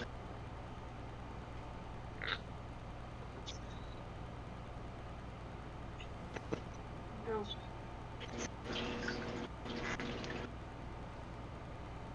Do they know any more about these guys? We need to know. I look back and I'm like, is there just any more information that you can give us?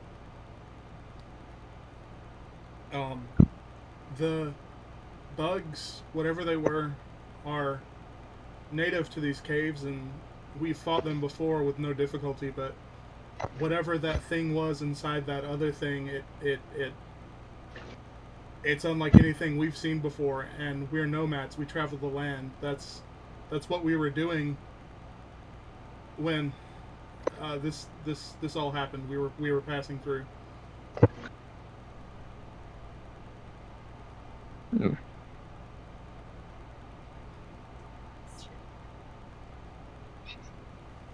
Yes. Um, the the male missing his arm reaches in his pack and digs around, and he pulls out a hand drawn map of what appears to be the tunnels, and he hands it over and says, This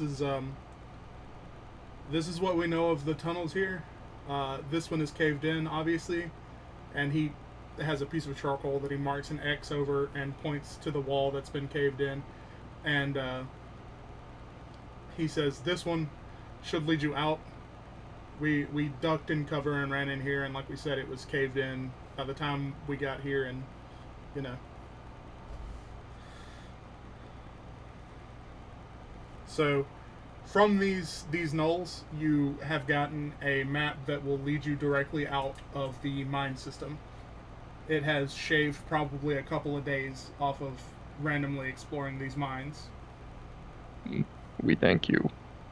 I think, are we doing that right now, or is that something that's about to happen? That is completely up to y'all. If y'all are done with the interaction between these, you can move on. Yeah, I just want to make sure they take the food and leave, leave in the right direction. Yes, Because we're not very. Yeah. You do know that they are going the same way that you are. They are leaving out the back end of these mountains to venture off into the wilds, which is where they usually live.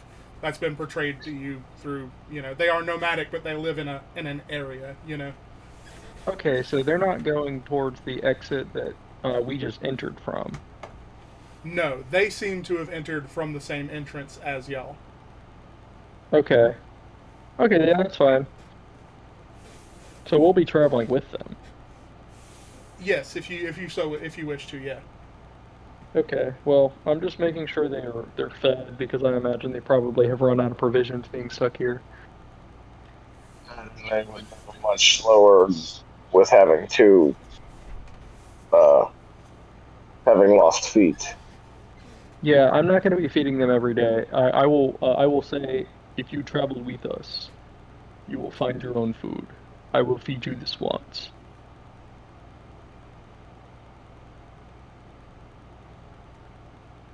We are we're okay with that. We never wanted to have to lean on someone else. Regain your strength. You will fare We better this way. we will we will eat and rest and be on our way. Again, I Yes. can't thank you enough for what you've done for us. And again, this is all just being filtered through Mortimer as translation, but we don't have to do that because clunky. Okay. It is nothing. You okay over there? All right. You guys want to keep traveling so we don't lose too much time? I will say this is our first day entirely in the cave. We're probably going to have to eat some of our rations. I'll say with the maps that you've been given, it looks like you probably have about 2 more days of caving. Okay. Okay, well, I'll go ahead and subtract the 3 rations I gave them and then today's rations then. Sounds good. Does everybody else have food? I think everybody else has food. Yeah, I'm good. All right. It's one I've of got your I've got rations. All right. Sorry, one more second. I, unfortunately,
So Mortimer just looks at Wolfram and he goes, "Oh, thank you. We all did pretty well, to be 100% honest with you. I just like to smash things." You do so very well. So, I'm back now, and we can continue whenever you guys are ready to. All right. Did we just finish out the rest of the day traveling? Maybe we can speed back up a little bit. Yes. Like I said, with the maps that you've been given of the cave systems, there are there is one particular route that if you go back through the right branching cave, or right branching tunnel on the opposite side of the cavern that you entered through, then you can shave a couple of days off your trip. What would have been 5 days is probably now 2 more. Okay. Yeah, can we just, well, is it possible that we just like, we travel at a normal pace, and then we set up camp at a good spot as we move along. We just do the normal 8 hours? Yes, that's perfectly fine with me. Okay. Uh, Let me know whenever y'all want to break for camp the first time, because I have a thing. All right. Let's say that we finish out the day, we travel along, and yeah, we follow the map, and then we break down for camp. Is that good with everybody? Yes. We could possibly. I want to know if we could possibly, on our way through traveling, maybe we could find a few useful things Yeah, we that can we be on the just kind of lookout. pass by, maybe. I was gonna suggest foraging too, to maybe resupply on like Yeah. oil and torches and stuff. Maybe Kinder boxes if we can find any. Yes. I mean, with all the people who came in here and died, there has to be equipment laid about. Yes. Yeah. I'm gonna say if you want to search in any particular area, the big cavern that was the cockatrice had made its den, the undead cockatrice had made its den. That would probably be the best place. But if there's anything anywhere in particular you want to search, anything you want to look for,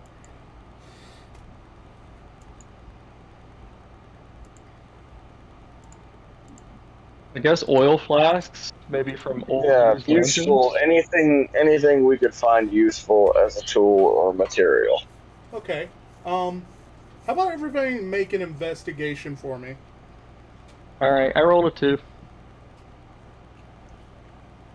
Wolfram's not looking very hard for anything because he thinks we have enough provisions. 18. 17. So Griffin can't roll. yeah, so you find 5 more torches, and Ooh. yeah, and 2 half-full oil flasks, and an additional 2 full oil flasks. Ooh.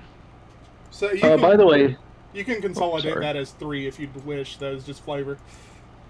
Here's my only question. We've used what? This is our. We've only used 1 torch at this point. Yes. Whose torch did we use? I just want to know if I need to take it off of my character sheet. I think it was whoever had Mortimer's. 10. I'm sorry? It could be for mine. I mean, I don't mind. I only said that because you were the one holding the torch that was thrown. Yeah, mine makes the most sense because mine was the one that got lit in the beginning of the fight. Okay, awesome. Yeah, I'm just trying to make sure I take off anything that I use. I know it doesn't matter to a lot of groups, but I enjoy with something like this where we're traveling and it's important that we use our resources. I actually find it fun to like keep track of everything. So. I have a quick question. But Yes. I rolled a 19 with my investigation. Do I see anything along the walls that looks important? Not like it doesn't have to be writing or runes or anything like that, because I do have a miner's pick. So if I see anything, I can mine it out of the wall as well. Like, whatever they had this mine for. You rolled a 19? I did. So, along the walls in the cockatrice den are sconces. This seems to have been, at one point, maybe a base of operations for the mine. Okay. Ooh. Set in all of the sconces are either used or old torches that probably are so old and dry rotted they wouldn't work anymore anyways. There's a wand set in one of the sconces. Ooh, hey. Cool. Also, you find a large curved sword buried in some of the stone rubble. Okay. Okay. So we're still in the cockatrice's den, yes? Yeah, You can we'll be probably wherever take a rest in there and eat. Yeah, I was gonna say, you can be wherever you want well- to. This is just what she finds there. As of right now, does anyone have an empty flask? Ow. I don't believe so. I have a couple empty bottles. A bottle Yeah. would work.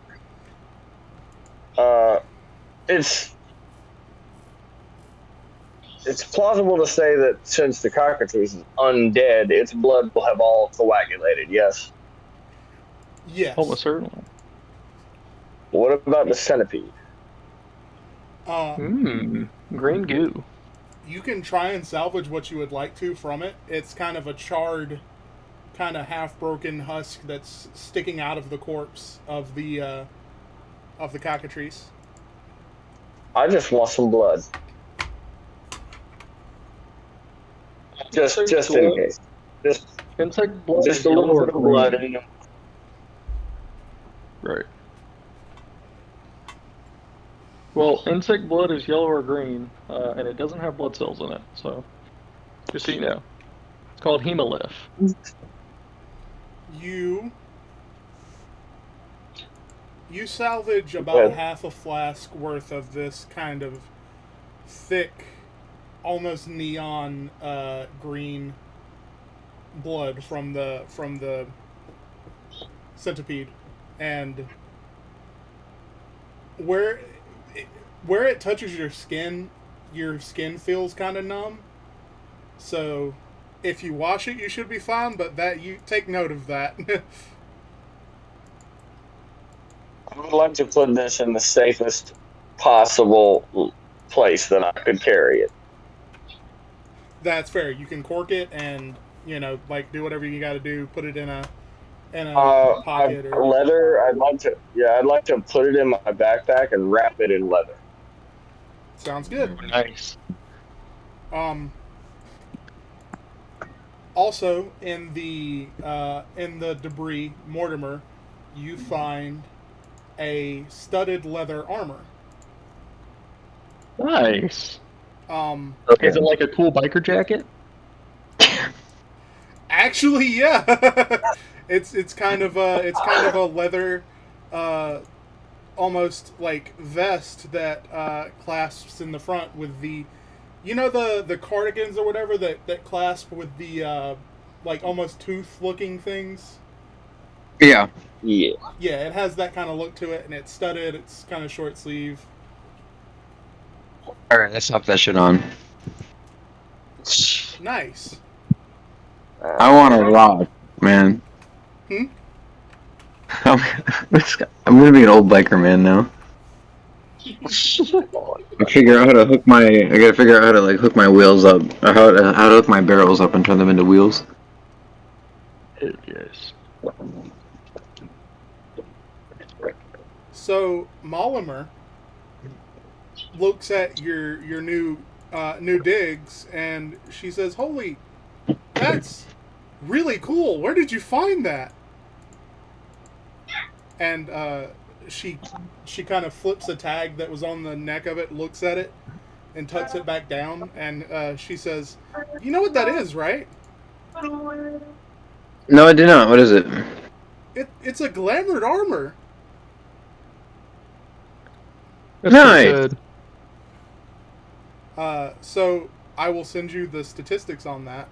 But basically, you can speak the command word of this armor, and it takes the appearance that you wish.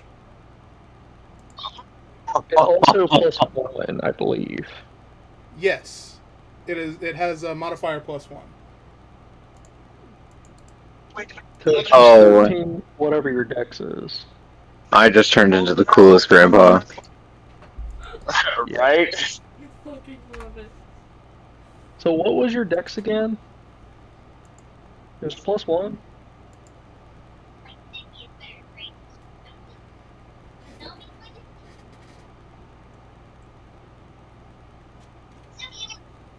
For rolls, my dexterity is +4. Oh, it's +4, damn. That's For my really saving good. throw, my saving throw. I'm sorry, just regular is +2. Okay, so when you hit with a weapon attack, you get to add +2 to your damage, you get to add +4 to your attack roll, and for your AC, it should be 13 +2, so it's 15, if that helps. Which, if you're using D&D Beyond, I think you can just add Glamour Studded. I think it's an item that you can just add. Yeah. If it gives you any trouble, just do studded armor and remember to add one.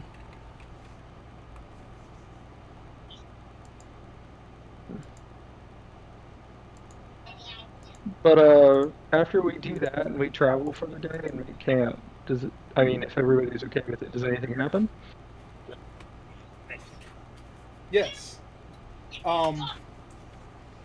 Very notably, whenever anyone takes their turn to rest, they have a dream. Everyone is going to have a dream. And I think we'll start with Driffin. Driffin doesn't realize he's asleep, and the first thing he notices is the warmth of the knee-deep water he's standing in. The smell of a swamp, mud, stagnant water, and the musk of decay, sickly sweet, fills his nostrils. Not entirely unpleasant. Trees stand elevated by the roots sunk deep into the water. Insects buzzing and water splashing fills his ears as the only sounds. What seems to be an uncannily unnatural lane of cleared trees sprawls out in front of him. Excuse me. The buzzing sound of insects begins to increase in volume and intensity, making waves in the warm, sticky water. The canopy of trees shakes and rumbles violently as the sound of insect chirps and buzzes becomes wildly overwhelming. Clouds of sticky green and noxious purple dragonflies, praying mantises, beetles, horseflies, and various other pests begin to coalesce in a thick, dark cloud about 6 feet in front of him, down the path. The swarm thickens into a mass about 8 feet tall from the surface of the water. The mass seems to slow and almost pulse before slowly drifting apart, revealing a figure where it had been. Before Driffin, standing atop the water, is a woman clad in a thin silken dress that clings to her form as if wet. Hugging her tall, delicate frame, she stands tall and proud, staring down at Driffin. Her skin is a delicate, very pale teal color, and her long flowing hair dipping down past her feet into the water below, is a cascading shift of dull purple hues. A slender hand reaches across the gap towards Driffin, and as it does, words fall from her, but her mouth does not move. The language she speaks is primordial. Why, my child, do you choose this path? Fight this fight against your own blood. She waves her hand through the air as if conducting a hidden symphony. The sound of the insect buzzing closes in behind Driffin slowly as he finds himself unable to speak, despite trying. She speaks again, and this time her tone, low and monotone, carefully metered out. You've no clue of the truth, no rightly idea of what or where you're from. What an awful shame. With those words, she closes her hand, and the waving and swirling through the air, and stops waving and swirling through the air. The cloud of insects closes around Driffin. As they do, he is slowly swallowed by darkness and awakens from his dream. The same night, Nice. Wolfram finds himself dreaming. In the dream, he stands atop a hill surrounded by the bodies of fallen undead, bloated, half-rotten corpses in a circle all around. His chest heaves with effort, and blood flows freely from his multitude of wounds. As his breath catches a painful bruise on his ribs, throbbing with his heartbeat, a rumbling catches his attention. All exposed bones collected from his fallen enemies begin to roll and clatter together in a mass, and huge various insects gathering in on the mass as they conglomerate onto the pile of rotten flesh and pestilence. The mask grows May ever. I?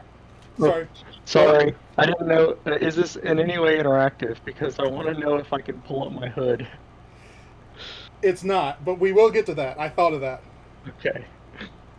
They conglomerate onto the amassing pile of rotten flesh and pestilence.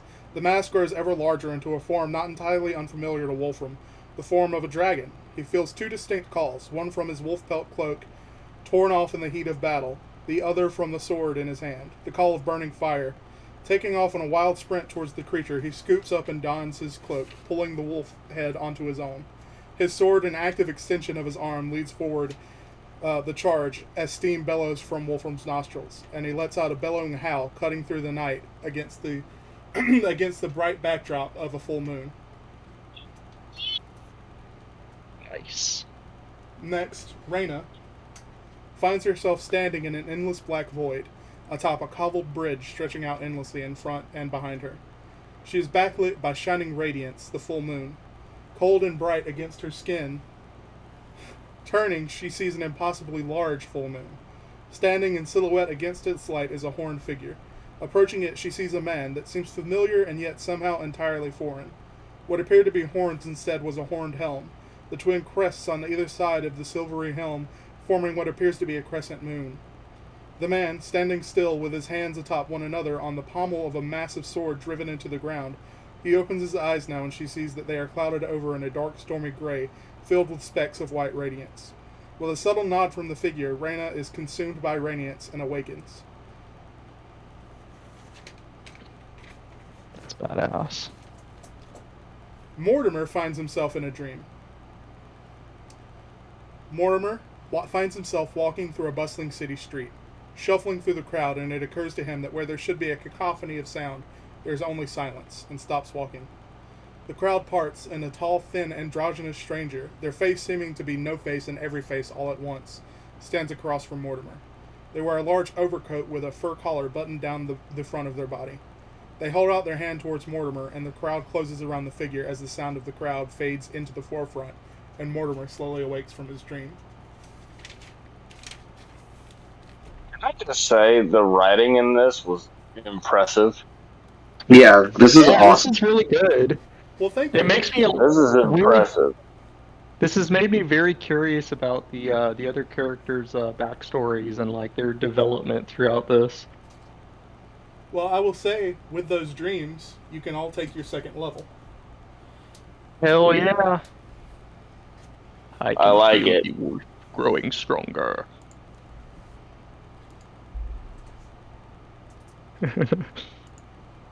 I'm not sure how to do this part, though.